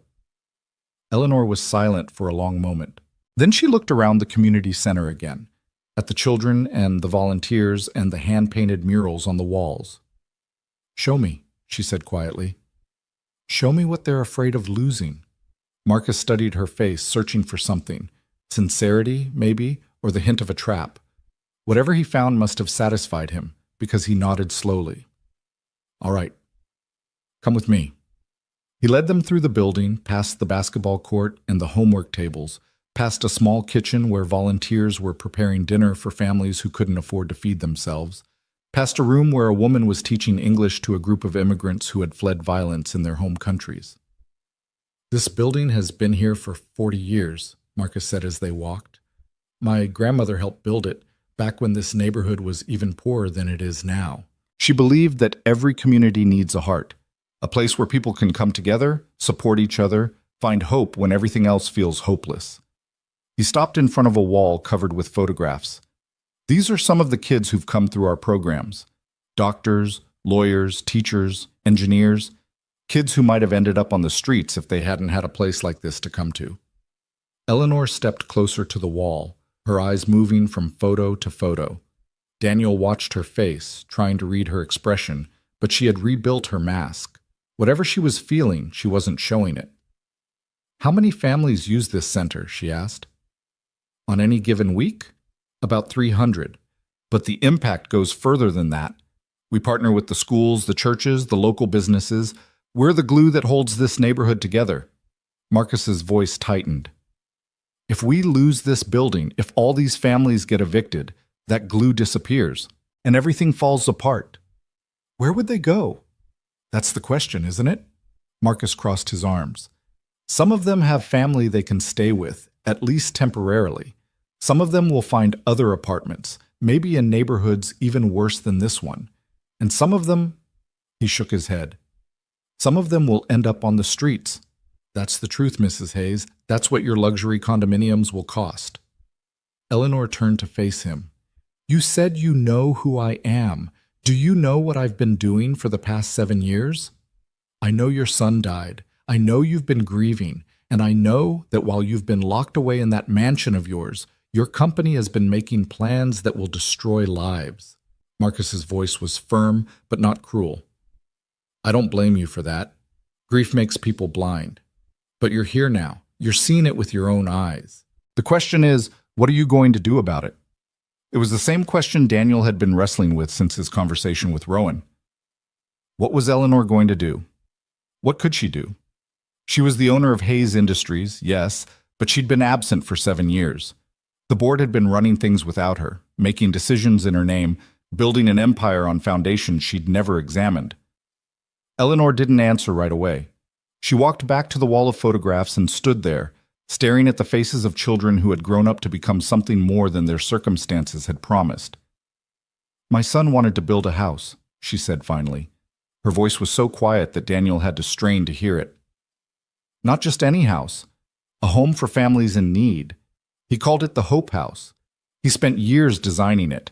Sustainable materials, green spaces, room for community gardens and playgrounds, and everything he believed a family should have." She paused. "He died before he could break ground. And I've been standing at that empty foundation ever since, wondering what might have been." Marcus moved to stand beside her. "I didn't know that." "No one does. I don't talk about Matthew. I don't talk about anything anymore." Eleanor turned to look at him, and Daniel saw something in her eyes that he'd never seen before. Not just grief, but determination. "But maybe it's time I started." She reached into her pocket and pulled out the folder Daniel had given her. She opened it to the list of families, 217 names, 217 lives hanging in the balance, and held it out to Marcus. "These are the people my company is planning to evict. I need you to tell me about them.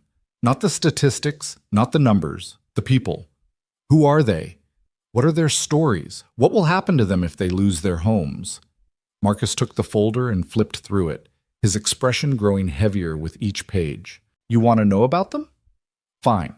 Let's start with Maria Gonzalez, page 3. Single mother, 3 kids, works 2 jobs just to keep the lights on. Her youngest has asthma, and the only clinic that takes her insurance is 2 blocks from here. If she gets evicted, she'll have to move across town, which means an hour commute to her jobs, which means she'll have to quit one of them, which means she won't be able to afford rent anyway. It's a death spiral, Mrs. Hayes. That's what eviction looks like for people like Maria." Eleanor's face was pale, but she didn't look away. "Who else?" James and Dorothy Williams, page 7. They've lived in this neighborhood for 50 years. James worked at the steel mill until it closed, then drove a cab until his knees gave out. Now they're on a fixed income, barely scraping by. Their apartment isn't much, but it's home. It's where they raised their children, where they buried their dog, where they've watched the seasons change through the same window for half a century. Marcus's voice cracked slightly. James told me last week that if they get evicted, he's not going to move. He's going to die in that apartment one way or another, and Dorothy will be right there beside him. Daniel felt his throat tighten. He thought about his own situation, about the foreclosure notice that had nearly destroyed his family. He'd gotten lucky. He'd found Eleanor, found this job, found a way to survive. But so many people didn't get lucky. So many people fell through the cracks. There's more, Marcus continued. Page 15, Janet Patterson. Daniel's head snapped up. Mrs. Patterson? Marcus looked at him. You know her? She's my daughter's teacher. She's been helping us since my wife died. I didn't know she was on the list until yesterday. She's been in this neighborhood for 20 years, taught half the kids who grew up here, including my own daughter. Marcus turned to Eleanor. Janet Patterson is the reason my little girl became a nurse instead of dropping out of school.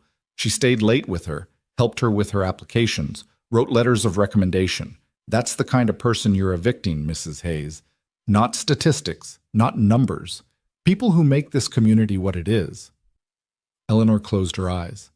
For a long moment, she didn't speak.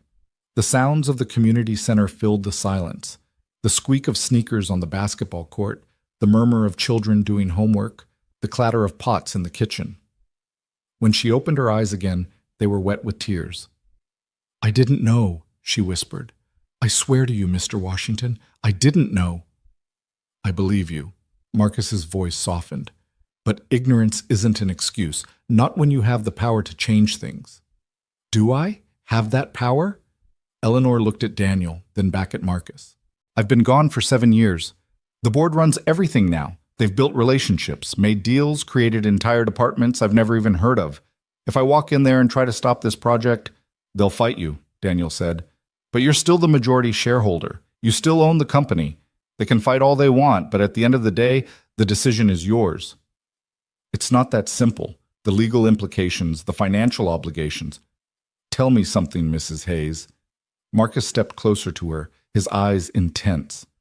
Your son, Matthew, the house he wanted to build. What was it for? Eleanor swallowed hard. Families. Families who needed a place to call home. And what do you think he would say if he could see what his family's company is about to do? Throwing families out of their homes so rich people can have nicer condominiums? The question hung in the air like a blade. Daniel watched Eleanor's face crumble, watched 7 years of carefully constructed walls come tumbling down. He would be ashamed, she said, her voice breaking. He would be absolutely ashamed. Then don't let it happen. Marcus put his hand on her shoulder. Don't let his legacy be this. Don't let your legacy be this. You have the power to stop it. The only question is whether you have the courage. Eleanor stood there for a long moment, tears streaming down her face, her whole body trembling. Daniel wanted to go to her, to offer some kind of comfort, but he knew this was a battle she had to fight alone. This was her moment of truth, the moment when she decided what kind of person she was going to be. Finally, she straightened her shoulders and wiped her eyes. Take me to them, she said. Marcus blinked. What? The families on that list. Maria Gonzalez, James and Dorothy Williams, Janet Patterson, all of them. I want to meet them. I want to hear their stories. I want to understand exactly what I'm about to save. Marcus stared at her for a long moment. Then, slowly, a smile spread across his face. Now that, he said, is the first thing you've said that I actually believe. They spent the rest of the day walking through the Riverside neighborhood, door to door, family to family. Eleanor listened to stories of struggle and hope, of dreams deferred and children raised against impossible odds. She sat in cramped kitchens and crowded living rooms, drinking bad coffee and eating homemade cookies, letting the humanity of these people wash over her like a tide. Maria Gonzalez showed her the inhaler her youngest son needed, the one that cost $200 a month even with insurance. James and Dorothy Williams showed her the window where they'd watched their grandchildren play, the same window where Dorothy's mother had watched her own children a generation before. A young couple named David and Rachel Chen showed her the nursery they'd just finished painting, the crib waiting for a baby who would arrive in 3 months and might have no home to come to. And Janet Patterson, Lily's teacher, the woman who had helped Daniel's family survive the darkest months of their lives, sat Eleanor down at her kitchen table and told her about the children she'd taught over 20 years, the ones who had succeeded and the ones who had struggled, the ones who had made it out and the ones who had been pulled back down by circumstances beyond their control. "Every child deserves a chance," Janet said, her voice gentle but firm. "Every family deserves a home. That's what I believe, Mrs. Hayes. That's what I've dedicated my life to. And I won't lie to you, when I got that notice, when I realized I might lose everything I've built here, I thought about giving up. I thought about walking away from teaching, from this neighborhood, from all of it." She leaned forward, her eyes meeting Eleanor's. "But then I thought about my students, about Lily Brooks, who just lost her mother and needs stability more than anything, about the Martinez twins who don't have anyone else to believe in them, about all the children who count on me to be there, day after day, no matter what." "So what did you do?" Eleanor asked. Janet smiled, a tired smile, but a real one. "I kept going, because that's what you do when people depend on you. You keep going, even when it's hard, even when it hurts." Eleanor was quiet for a long moment. Then she reached across the table and took Janet's hand. "I'm going to stop this," she said. "I don't know how yet, but I promise you, I'm going to stop it." Janet's eyes filled with tears. "Thank you, Mrs. Hayes. Thank you." It was dark by the time they returned to the community center. Marcus was waiting for them with 2 cups of coffee and a folder full of documents. "I pulled together everything I could find about the Riverside Renewal Project," he said, handing the folder to Eleanor. "Contracts, permits, financial projections. Most of it's public record, but some of it I had to dig for. I think you'll find it illuminating." Eleanor opened the folder and began to read. Her face went from pale to ashen as she turned the pages. "They've been planning this for 3 years," she murmured. "They bought up all the surrounding properties, negotiated tax breaks with the city, secured financing from 3 different banks. This isn't just a development project. It's a coordinated campaign to transform this entire neighborhood. And make a fortune doing it," Marcus added. "Those luxury condominiums, they're projected to sell for $500,000 each. That's a $1 billion payday for Hayes Industries. At the cost of 217 families." Eleanor closed the folder with a sharp snap. "At the cost of everything Matthew believed in." She stood abruptly, her chair scraping against the floor. "I need to go," she said.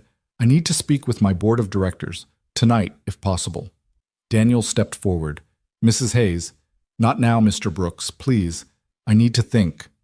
She was already moving toward the door, her steps quick and purposeful. "Take me home. I have phone calls to make." The drive back to the mansion was silent, but it was a different kind of silence than before. Not the heavy, suffocating silence of grief, but something sharper, more focused. Eleanor sat in the back seat with her eyes closed, and Daniel could practically see the wheels turning in her head. When they arrived at the mansion, she got out of the car without a word. But before she walked inside, she turned back. "Mr. Brooks, Daniel." It was the first time she'd used his first name. "Thank you, for today, for showing me what I needed to see." What are you going to do?" Eleanor's jaw tightened. "What I should have done 7 years ago. I'm going to take back my company." She disappeared into the mansion, and Daniel sat in the car for a long time, staring at the closed door. He didn't know what was going to happen next. He didn't know if Eleanor would succeed, or if the board would find a way to stop her, or if the Riverside families would lose their homes despite everything. But for the first time in months, he felt something he'd almost forgotten how to feel. Hope. The next few days were a whirlwind of activity. Eleanor disappeared into her study for hours at a time, emerging only to make demands of Rowan: documents, phone numbers, contact information for lawyers and accountants and journalists who owed her favors. The mansion, which had been so quiet for so long, suddenly buzzed with energy. Daniel continued his daily routine, driving Lily to school, bringing her to the mansion in the afternoons, making the 4 stops with Eleanor. But everything felt different now. The stops were shorter, more perfunctory, as if Eleanor was finally ready to let go of the past and focus on the future. And Lily, sensitive as always to the moods of the adults around her, seemed to pick up on the change. Mrs. Eleanor is different, she told Daniel one evening as they drove home from the mansion. Different how? She's not as sad anymore. She smiles more. And she talks to me about stuff. What kind of stuff? Lily thought about it. About her son, Matthew. She showed me a picture of him. He was really handsome. Daniel's throat tightened. Did she tell you anything else about him? She said he liked to draw like me. She said he used to design buildings, big ones, for people to live in. And she said, Lily paused, her brow furrowing. She said he would have liked me, that he would have been happy I was there in his house. That's a nice thing to say. Yeah. Lily was quiet for a moment. Daddy? Is Mrs. Eleanor going to be okay? Daniel looked at his daughter in the rearview mirror. Her green eyes, Sarah's eyes, were serious and searching, looking for reassurance that he wasn't sure he could give. I think so, he said finally. I think she's trying really hard to be okay, and sometimes that's the best we can do. Lily nodded slowly. That's what you said about Mommy, that she was trying really hard. That's right. And it's what you say about me sometimes, when I'm sad. Daniel's heart ached. You're doing great, sweetheart. You know that, right? I know.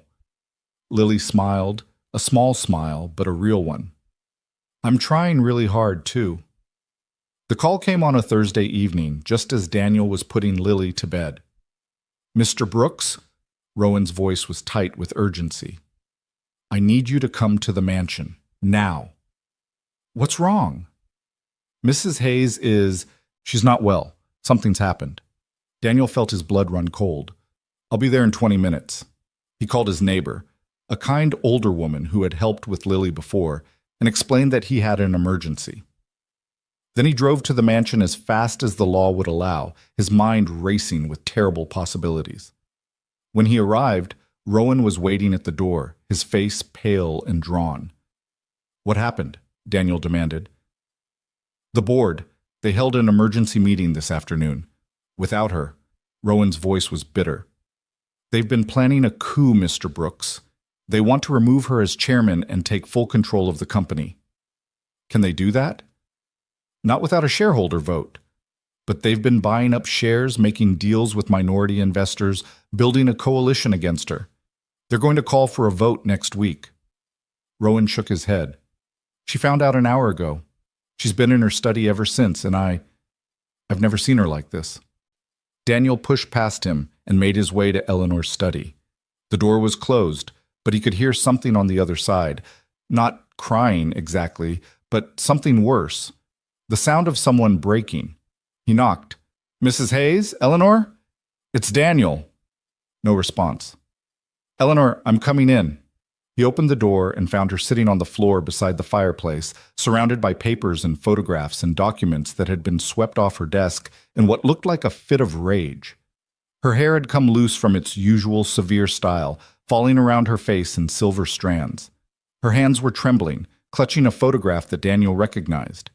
Matthew, young and smiling, standing in front of a building that looked like it might be a university. They're going to take it all, she whispered. Everything. The company, the power to stop the evictions, everything, and there's nothing I can do. Daniel crossed the room and knelt beside her. Tell me what happened. Eleanor's voice was hollow, empty. The board. They've been planning this for years, apparently. They let me grieve, let me disappear into my routine, let me think I was still in control. But all that time, they were building their own power base, buying shares, making alliances, waiting for the right moment to strike. How much support do they have? Enough, maybe. They claim they have 45% of the shareholders committed to voting for my removal. They only need 51 to win. Then we find the other 6%. We fight back. Eleanor laughed, a harsh, bitter sound. With what? I haven't spoken to most of these shareholders in 7 years. I don't know who they are, what they want, how to reach them. The board has been cultivating these relationships while I've been standing in parking lots, staring at buildings. She shook her head. I've been such a fool. No. Daniel's voice was firm. You've been grieving. There's a difference. Is there? Tell that to the 200 families who are about to lose their homes because I couldn't be bothered to pay attention. The evictions haven't happened yet. The vote hasn't happened yet. There's still time. Eleanor looked at him, her dark eyes swimming with tears. Time for what? Time to fight. Time to show those shareholders who you really are. Time to remind them why they invested in Hayes Industries in the first place. They invested because they wanted to make money. That's the only thing shareholders care about. Then show them that stopping the evictions is good business. Show them that there's another way. A way that doesn't destroy families, that doesn't turn the company into a villain. Show them what Matthew believed in. Eleanor stared at him for a long moment. You really think that would work? I don't know. But I know that giving up definitely won't work. Daniel reached out and took her hand. You told me once that Lily carries light with her. Well, so do you, Eleanor. You've just forgotten how to let it out. A tear slipped down Eleanor's cheek. My son used to say something like that. He used to tell me I was hiding my light under a bushel. Smart kid. The smartest? Eleanor's grip on his hand tightened. He would have liked you, Daniel. He would have liked what you're trying to do for those families. Then help me finish what he started. Help me build the Hope House. Not just one house, but a whole community. Show the shareholders that Hayes Industries can be about more than just profit. Show them that you can make money and do good at the same time. Eleanor was quiet for a long moment. Then slowly she began to gather the papers scattered around her, sorting them into piles with hands that had stopped trembling. The vote is in 6 days, she said. That's not much time to change 45% of the shareholders' minds. Then we better get started. For the next 5 days, the Hayes mansion became a war room. Daniel and Eleanor worked around the clock, making calls, sending emails, arranging meetings with shareholders who hadn't heard from Eleanor Hayes in years. Rowan pulled together every piece of information they might need: financial projections, community impact studies, architectural plans that Matthew had drawn up before he died. Lily, for her part, became the unofficial mascot of the operation. She sat in the corner of Eleanor's study, coloring and drawing and occasionally offering observations that cut straight to the heart of whatever problem they were wrestling with. Why don't you just show them the people? She asked one afternoon, when Eleanor was struggling to articulate why the Riverside project was wrong. What do you mean, sweetheart? The people you met, Maria and Mr. James and Mrs. Patterson. If the shareholder people could see them, maybe they'd understand. Eleanor looked at Daniel, and he saw something spark in her eyes. Out of the mouths of babes, she murmured. The next morning, they arranged a video call with the 3 largest minority shareholders, men and women who had invested in Hayes Industries decades ago, back when Eleanor's husband was still alive. Eleanor had prepared a presentation full of charts and graphs and financial projections, but instead of starting with numbers, she started with faces. This is Maria Gonzalez, she said, holding up a photograph that Daniel had taken during their tour of the Riverside neighborhood. She's a single mother with 3 children. She works 2 jobs, and her youngest son has asthma. If we proceed with the Riverside Renewal Project, she'll be evicted from her home, which means she'll lose access to the only clinic that takes her insurance, which means her son might die from an asthma attack that could have been prevented. She held up another photograph. This is James Williams. He's 82 years old. He's lived in his apartment for 50 years. He told me that if we evict him, he's going to die in that apartment rather than leave, and I believe him. Photograph after photograph, story after story. The shareholders listened in silence, their faces unreadable on the video screen. When Eleanor finished, there was a long pause. Mrs. Hayes, one of them finally said, a silver-haired man named Richardson who had been one of her husband's earliest partners. I have to be honest with you, the board's proposal is compelling. The Riverside project would generate significant returns for all of us. I understand that. But what you've shown us today, Richardson shook his head. That's not the company I invested in. That's not the company your husband built. And it's not the company I want to be associated with. Another shareholder, a woman named Chen, leaned forward. The question is whether we can afford to do the right thing. What's your alternative, Mrs. Hayes? If we don't proceed with Riverside, what do we do instead? Eleanor smiled, a real smile, the first one Daniel had seen from her in days. I'm glad you asked.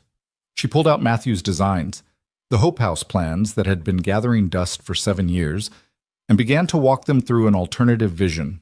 Affordable housing instead of luxury condominiums, community spaces instead of private amenities, a development that would lift up the Riverside neighborhood instead of destroying it.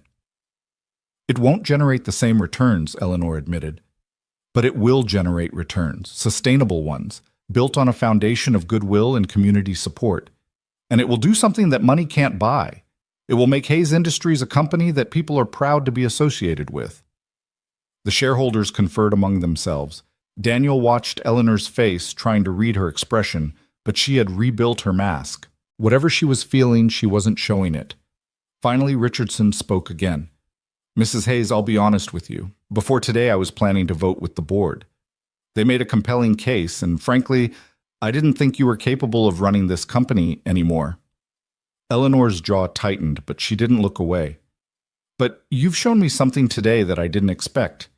You've shown me that the woman I remember, the woman who stood beside her husband through every crisis, who built this company into what it is today, is still in there somewhere.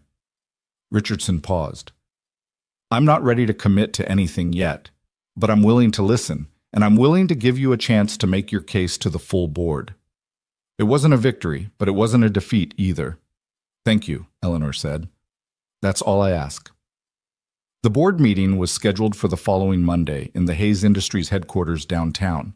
Daniel drove Eleanor there in the Mercedes, Lily sitting in the back seat beside her. Are you sure you want her there? Daniel had asked earlier that morning. It could get ugly. Eleanor had smiled and taken Lily's hand. That's exactly why I want her there. She reminds me what I'm fighting for. The headquarters was a towering glass building in the heart of the financial district, all sharp angles and gleaming surfaces. Daniel pulled up to the entrance and helped Eleanor and Lily out of the car. Good luck, he said.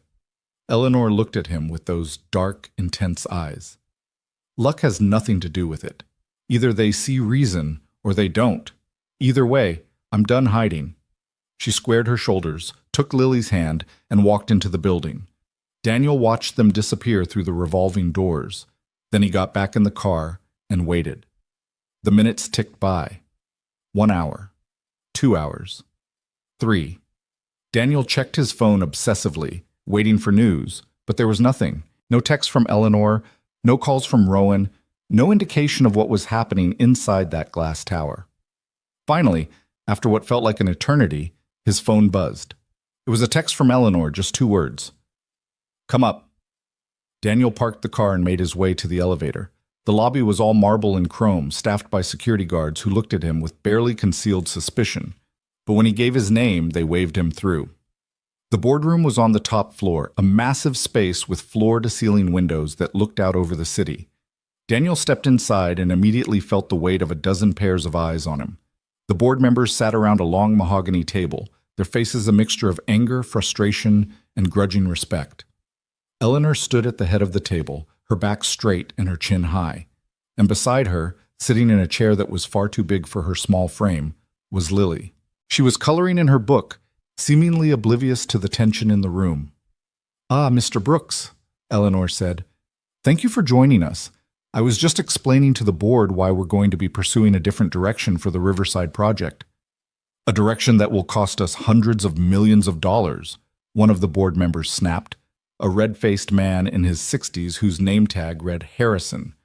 A direction that will turn this company into a charity instead of a business. A direction that will make us a company worth being proud of, Eleanor replied calmly, which, in the long run, is worth more than any short-term profit. Harrison slammed his hand on the table. This is insanity. You've been gone for 7 years, and now you waltz back in here and expect us to throw away everything we've built? What you've built is a reputation for destroying communities and displacing families. That's not a legacy I want for this company, and I don't think the shareholders want it either.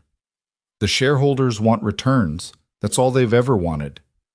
Then perhaps you've been talking to the wrong shareholders. Eleanor smiled, a cold, dangerous smile that Daniel had never seen before. I spent the last week speaking with our minority investors, the ones you've been ignoring while you focused on your little coup, and I have their proxies right here. She pulled a stack of papers from her briefcase and placed them on the table. 62% of the voting shares, more than enough to block your removal vote and to approve my alternative proposal. The room went silent. Harrison's face went from red to purple. You can't do this. I just did. Eleanor gathered her papers and stood. The vote will be formalized this afternoon. In the meantime, I suggest you start thinking about how you want to be remembered, Mr. Harrison, as the man who helped build something worthwhile, or as the man who tried to tear it down. She took Lily's hand and walked toward the door. As she passed Daniel, she paused. Thank you, she said quietly, for everything. You did the work. You showed me why it mattered. She squeezed his hand briefly, then continued out of the boardroom, Lily skipping along beside her. Daniel lingered for a moment, looking at the shell-shocked faces of the board members. Harrison was staring at the stack of proxy votes like it was a bomb about to explode. The others were exchanging glances, already calculating how to position themselves in this new reality. It was over. They'd won. And somewhere in the Riverside neighborhood, 217 families would get to keep their homes. The days that followed the boardroom victory were unlike anything Daniel had experienced in the Hayes mansion. The silence that had once filled every corridor like a heavy fog began to lift, replaced by something warmer, something alive. Eleanor moved through the house with a new energy, her footsteps quicker, her voice stronger, her eyes bright with purpose instead of clouded by grief. But the fight wasn't over. It had only just begun. The board voted to proceed with my alternative proposal, Eleanor explained to Daniel the morning after the meeting, as they sat in her study reviewing the mountain of paperwork that still needed to be addressed. But approving a plan and implementing it are two very different things. Harrison and his allies are going to fight me every step of the way. They'll delay, obstruct, file legal challenges, anything to make this as difficult as possible. Can they stop you? No, but they can slow me down. And every day they slow me down is another day those families have to live in uncertainty. Eleanor's jaw tightened. I won't let that happen. Not again. She threw herself into the work with a ferocity that surprised everyone, including Rowan, who had known her for decades. She was in the office by 7 every morning and rarely left before midnight. She met with lawyers, architects, city planners, community organizers. She reviewed every contract, every permit, every line of the budget for the new Riverside Community Development Project, the name she had chosen to replace the Riverside Renewal Project, a small but significant change that signaled a completely different approach. And through it all, Lily was there. The little girl had become Eleanor's shadow, following her from meeting to meeting, sitting quietly in corners with her coloring books, while adults argued about zoning regulations and financing structures. At first, some of the executives had objected to having a child in professional settings, but Eleanor had silenced them with a single look. This child, she said, is the reason any of this is happening. She reminded me what it means to be human. And if any of you have a problem with her presence, you're welcome to find employment elsewhere. No one objected after that. Daniel watched the relationship between Eleanor and Lily deepen with each passing day. They had developed their own rituals, their own private language of gestures and glances.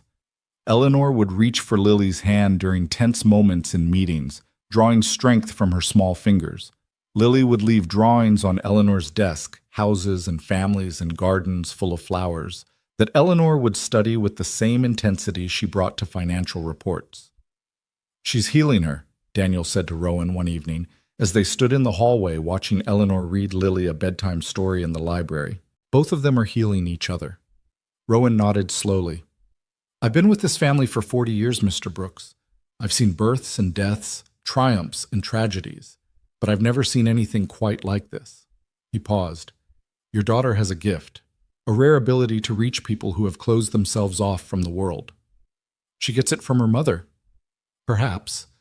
But she also gets it from you. Rowan turned to look at him. You could have taken the job and kept your distance. You could have driven Mrs. Hayes on her rounds and never asked any questions, never pushed any boundaries. But you didn't. You saw a woman in pain and you chose to help her.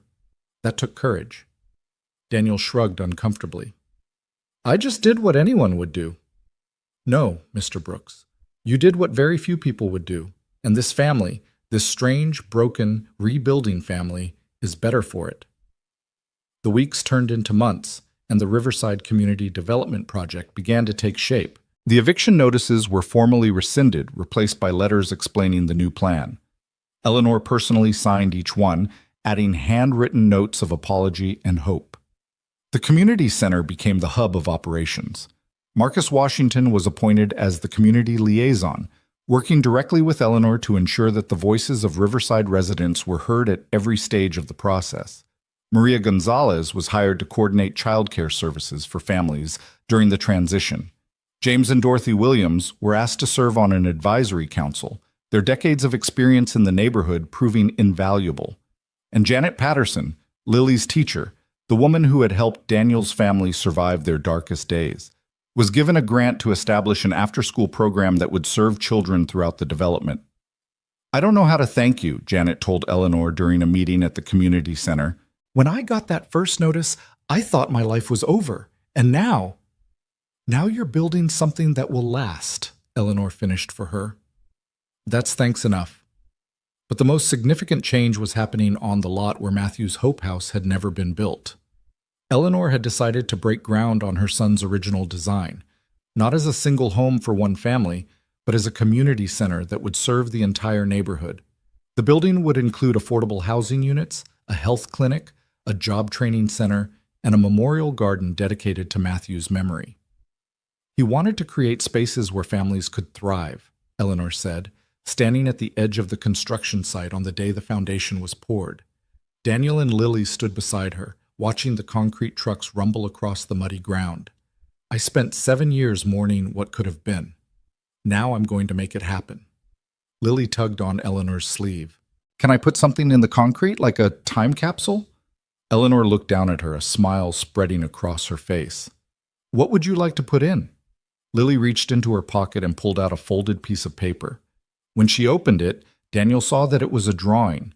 A house with a red door, a smoking chimney, and 5 figures standing outside instead of the original 3.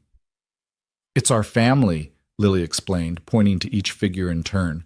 There's Daddy, and there's me, and there's Mrs. Eleanor, and there's Mr. Rowan. She paused at the 5th figure, a young man with dark hair standing slightly apart from the others. And that's Matthew, because even though he's in heaven, he's still part of us. Eleanor's eyes filled with tears. She knelt down and pulled Lily into a fierce embrace, her body shaking with sobs that were somehow different from the ones Daniel had witnessed before. These weren't tears of grief. They were tears of release, of healing, of a heart finally learning to beat again. Thank you, Eleanor whispered. Thank you, sweet girl. They buried the drawing in the foundation together, sealing it beneath layers of concrete that would support the building for generations to come. And as Daniel watched Eleanor and Lily standing hand in hand at the edge of the construction site, he felt something shift inside his own chest, a loosening of the knot that had been there since Sarah died. He wasn't alone anymore. None of them were. The construction progressed faster than anyone expected. Eleanor's determination, combined with the resources of Hayes Industries and the enthusiasm of the community, created a momentum that seemed almost unstoppable. By spring, the skeleton of the building had risen from the ground, its steel beams reaching toward the sky like prayers made solid. But not everyone was ready to accept the changes. Harrison and his allies on the board continued to make trouble, filing lawsuits and challenging permits and leaking negative stories to the press. They painted Eleanor as an unstable widow who had lost touch with business reality, a woman driven by guilt rather than sound judgment. They're saying I've gone soft, Eleanor told Daniel one evening, after a particularly brutal day of media attacks. That I'm letting emotion override reason, that I'm going to destroy the company my husband built. Is that what you believe? Eleanor was quiet for a moment. I believe that there's more to life than profit margins and shareholder returns. I believe that a company can do well by doing good. And I believe that my husband and my son would be proud of what we're building here. She paused. But sometimes, late at night, when the doubts creep in, I wonder if they're right. If I'm just an old woman trying to atone for sins that can never be forgiven. Daniel reached across the table and took her hand. Do you remember what Lily said that day at the foundation? About Matthew being part of our family? Of course. She wasn't just being sweet, she meant it, and so do I. Daniel squeezed her hand. You're not alone in this, Eleanor. Whatever happens, whatever battles we have to fight, we fight them together, as a family. Eleanor stared at him for a long moment, her dark eyes glistening. Then slowly, she smiled. A family, she repeated. I'd almost forgotten what that feels like. Then let me remind you.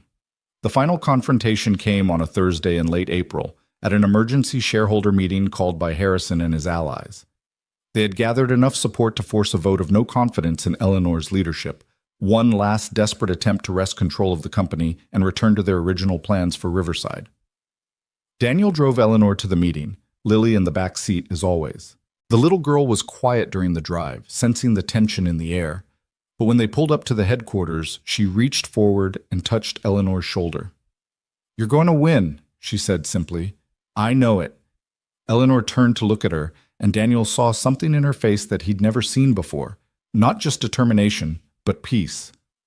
The peace of someone who had finally made peace with themselves. Thank you, sweetheart. I believe I am. She walked into the building with her head high and her shoulders back, Lily's drawing tucked into her pocket like a talisman.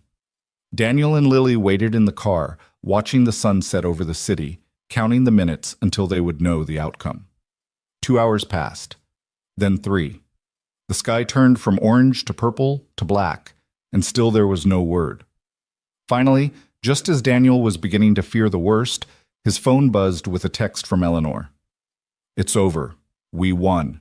He showed the message to Lily, who cheered and bounced in her seat. Then his phone buzzed again. Come inside. There's someone I want you both to meet.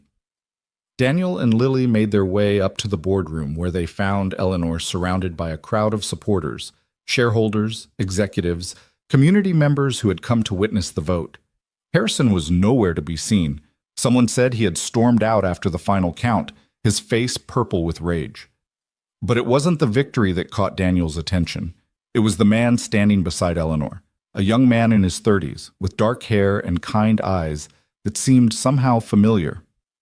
Daniel, Lily, Eleanor said, her voice warm with emotion. I'd like you to meet someone. This is Thomas Reeves. He was Matthew's best friend in college. They dreamed of building the Hope House together. Thomas stepped forward and extended his hand. Mrs. Hayes has asked me to lead the architectural team for the new community center, to finish what Matthew started. His voice cracked slightly. It's the greatest honor of my life. Daniel shook his hand, feeling the weight of the moment settle over him. This wasn't just a victory in a boardroom battle. It was the closing of a circle, the completion of something that had been left unfinished for far too long. Eleanor knelt down to Lily's level and took both of her small hands in her own. We did it, she said softly. All of us, together. And it's because of you, Lily. Because you reminded me that families aren't just the people we're born to. They're the people we choose, the people who help us become who we're meant to be. Lily wrapped her arms around Eleanor's neck and hugged her tight. I love you, Mrs. Eleanor. Eleanor's eyes overflowed with tears. I love you too, sweet girl, more than you'll ever know. Daniel watched them embrace, his own eyes stinging.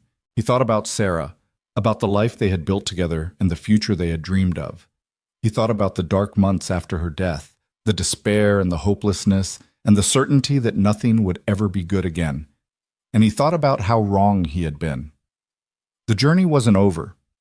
There was still work to be done, battles to be fought, wounds to be healed.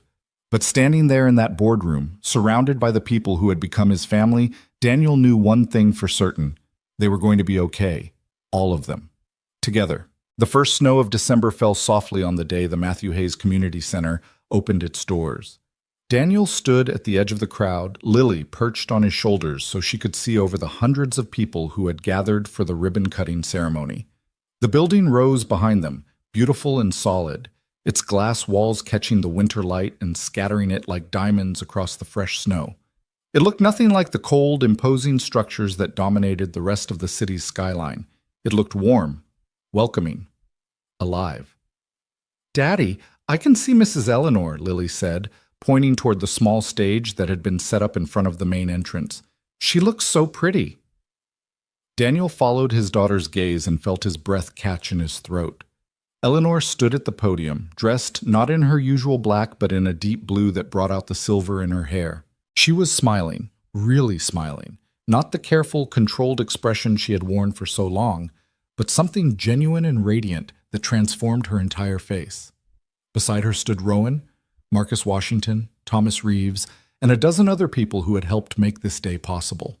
Behind them, a massive banner proclaimed the center's name in gold letters, with Matthew's photograph beneath it. The same photograph Eleanor had shown Lily all those months ago, the young man with the kind eyes and the stubborn chin who had dreamed of building something beautiful.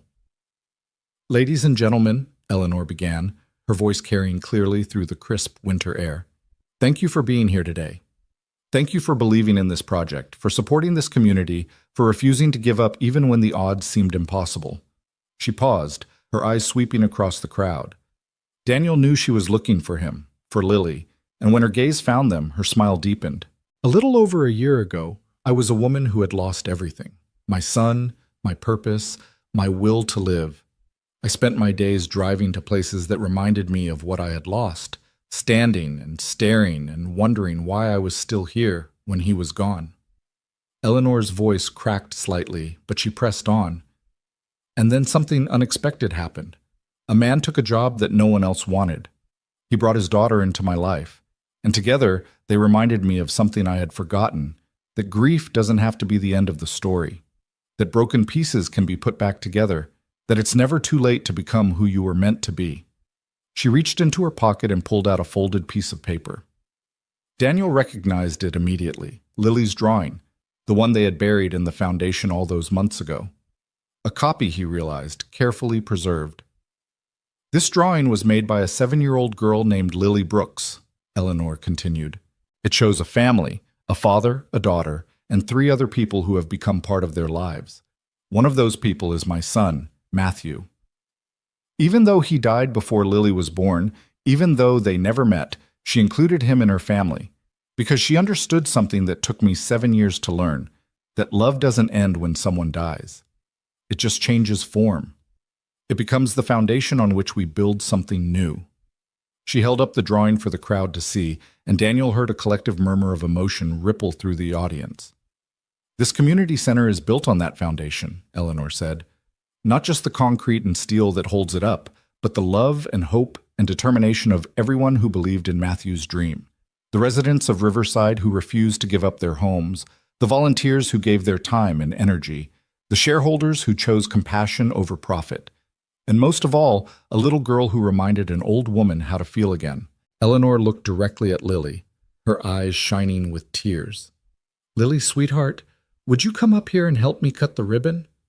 Lily's eyes went wide. "Me?" "You," Daniel confirmed, lifting her off his shoulders. "Go on, baby. You earned this." He watched his daughter make her way through the crowd, her small form swallowed by the sea of adults until she emerged at the front and climbed the steps to the stage. Eleanor knelt down and handed her one handle of the giant scissors, and together, the silver-haired woman and the green-eyed child, they cut the red ribbon that stretched across the entrance. The crowd erupted in cheers. Balloons were released, floating up into the gray December sky. Music began to play, and people streamed toward the building's open doors, eager to explore the space that would serve their community for generations to come. Daniel hung back, watching from a distance as Lily gave Eleanor a fierce hug, as cameras flashed and reporters shouted questions as the moment that had seemed impossible a year ago became gloriously, undeniably real. "Mr. Brooks?" He turned to find Rowan standing beside him, the older man's face creased with a rare smile. "Quite a day," Daniel said. "Indeed." Rowan was quiet for a moment, watching the celebration unfold. "I've been with the Hayes family for over 40 years. I've seen them at their best and their worst. I've watched them build empires and destroy themselves. But I've never seen anything like this." He turned to look at Daniel. "You did this.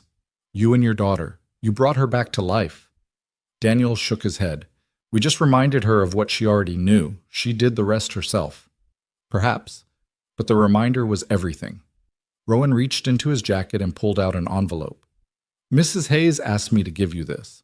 She wanted to wait until after the ceremony, but I think now is the right time. Daniel took the envelope, confused. What is it? Open it and see. Inside was a single sheet of paper, covered in Eleanor's elegant handwriting. Daniel read it slowly, his eyes growing wider with each line. It was a deed, a property deed in his name for a 3-bedroom house in the Riverside development, one of the affordable housing units that had been built as part of the project. The address was listed at the bottom, along with a note in Eleanor's hand. Every family deserves a home. Now you have one. E. Daniel's hands trembled as he looked up at Rowan. I can't accept this. You can, and you will. Rowan's voice was firm but kind. Mrs. Hayes was very clear. She said it's not a gift, it's a thank you. For taking the job no one wanted, for bringing Lily into her life, for showing her that it's possible to start over even when everything seems lost. Daniel looked at the deed again, at the address that would become his home, at the future that had seemed so impossible a year ago when he stood at Sarah's grave with a foreclosure notice crumpled in his fist. I don't know what to say. Then don't say anything, just accept it, and be happy.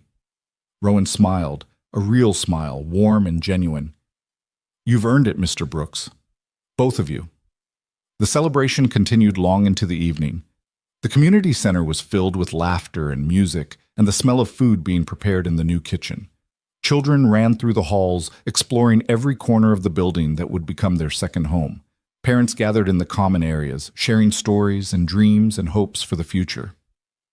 Daniel found Eleanor in the memorial garden, standing alone in front of the wall that had been dedicated to Matthew's memory. The wall was covered with photographs and drawings and letters from people whose lives he had touched, friends, teachers, fellow recovering addicts who had found hope in his story. He would have loved this, Eleanor said quietly, without turning around. All of it. The building, the community, the children running everywhere.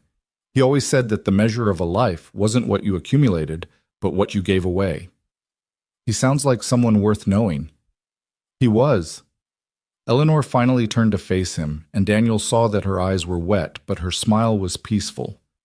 And in a strange way, I feel like you did know him.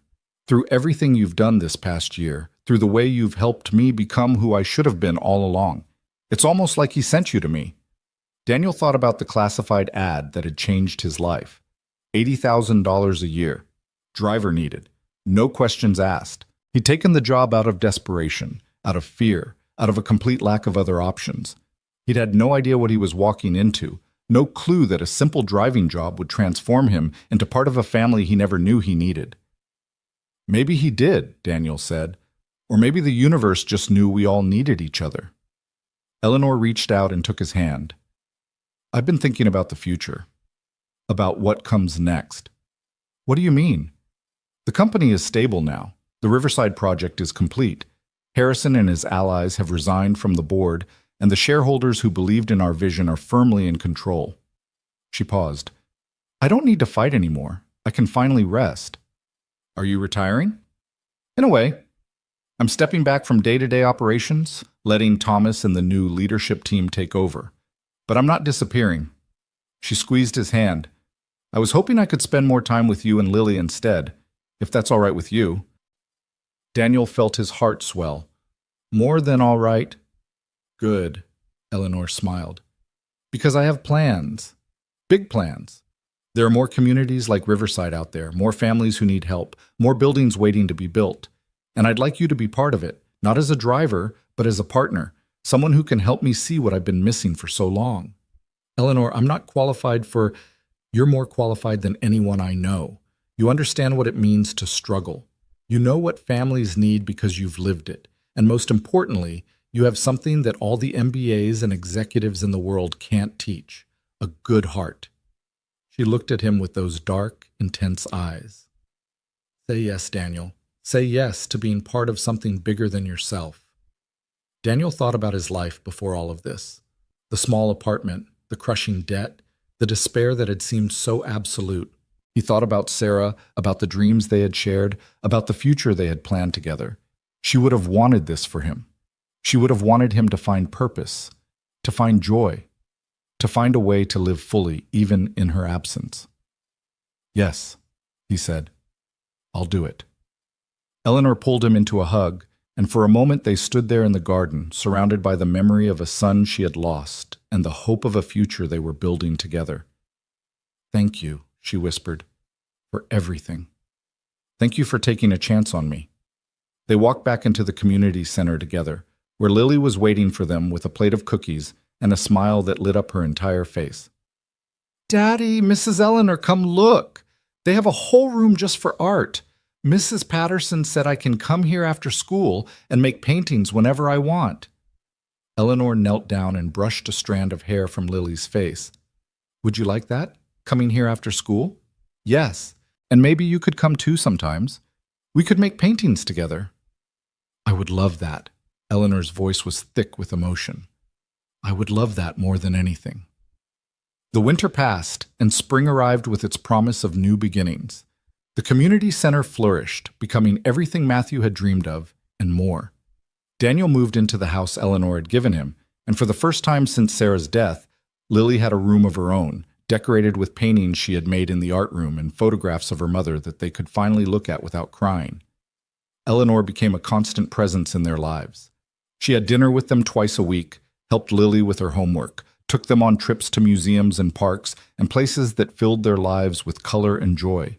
She wasn't replacing Sarah, no one could ever do that, but she was becoming something else, something precious, something that felt like family. On a warm evening in late May, as the sun set over the city and the sky turned shades of pink and gold, Daniel found himself standing in the winter garden of the Hayes mansion. The space had been transformed since that first day he'd arrived for his interview. The overgrown hedges had been trimmed, the fountains repaired, the flowers blooming in riotous profusion.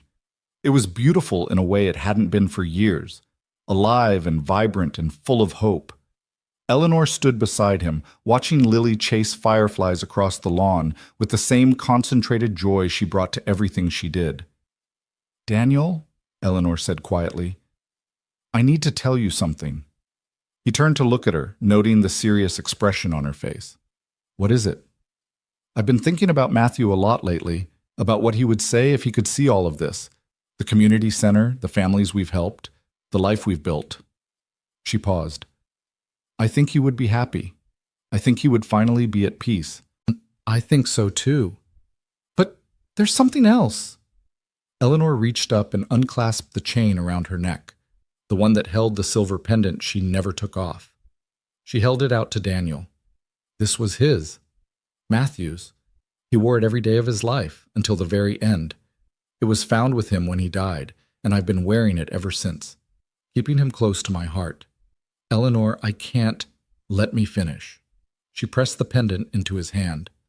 "I want Lily to have it, not to replace her mother, and not to forget Matthew, but to remember that she is part of something bigger now, a family that spans generations, that includes people who are gone but never forgotten, a family built not on blood, but on love." Daniel looked down at the pendant in his hand. It was warm from Eleanor's skin, worn smooth by years of being touched and held and treasured. He thought about Matthew, about the young man who had dreamed of building beautiful things, and he thought about Lily, about the little girl who had reminded an old woman how to feel again. "I'll give it to her," he said, "when she's ready to understand what it means." "Thank you." Eleanor smiled, and there were tears in her eyes, but they were tears of peace, not sorrow. "Thank you for everything, Daniel, for taking the job no one wanted, for bringing your daughter into my life, for showing me that it's never too late to become who you're meant to be." "It turned out to be the best decision of my life," Daniel said. And as he watched Lily catch a firefly in her cupped hands, her laughter floating across the garden like music, he knew it was true.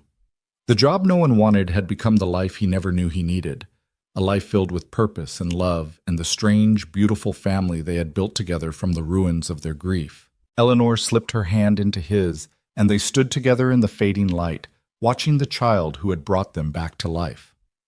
Behind them, the mansion that had once felt like a tomb now glowed with warmth and welcome. Ahead of them, a future stretched out full of possibility.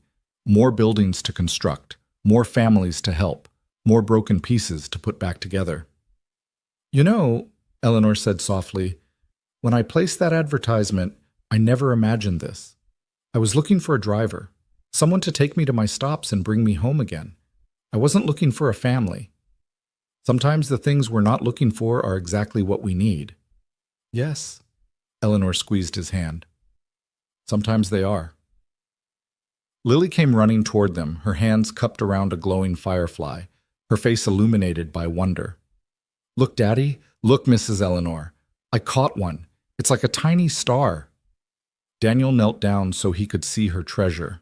The firefly pulsed with gentle light, alive and beautiful, and utterly miraculous in its simplicity.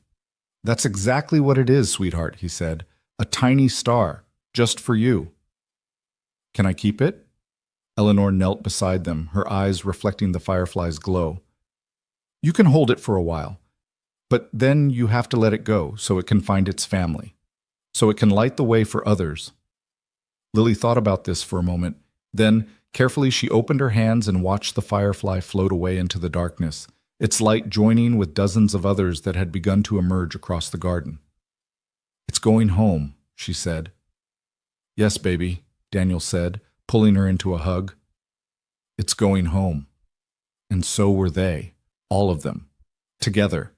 The mansion that had once been a mausoleum was now a home. The woman who had been drowning in grief was now thriving. The man who had been desperate was now fulfilled. And the little girl who had been silent with sorrow was now laughing and playing and lighting up every room she entered. It wasn't the ending any of them had expected. It was something better, something real, something built not on what they had lost, but on what they had found in each other. A family, formed in the ruins, made whole by love. And on the wall of the community center, in a place of honor beside Matthew's photograph, hung a simple drawing of a house with a red door and 5 figures standing outside, a family that had found each other when they needed it most, holding hands against whatever darkness might come. Because that, in the end, was what mattered. Not the buildings or the money or the victories won in boardrooms, but the people, the connections, the love that could survive anything, even death, even grief, even the longest and coldest of winters. The end.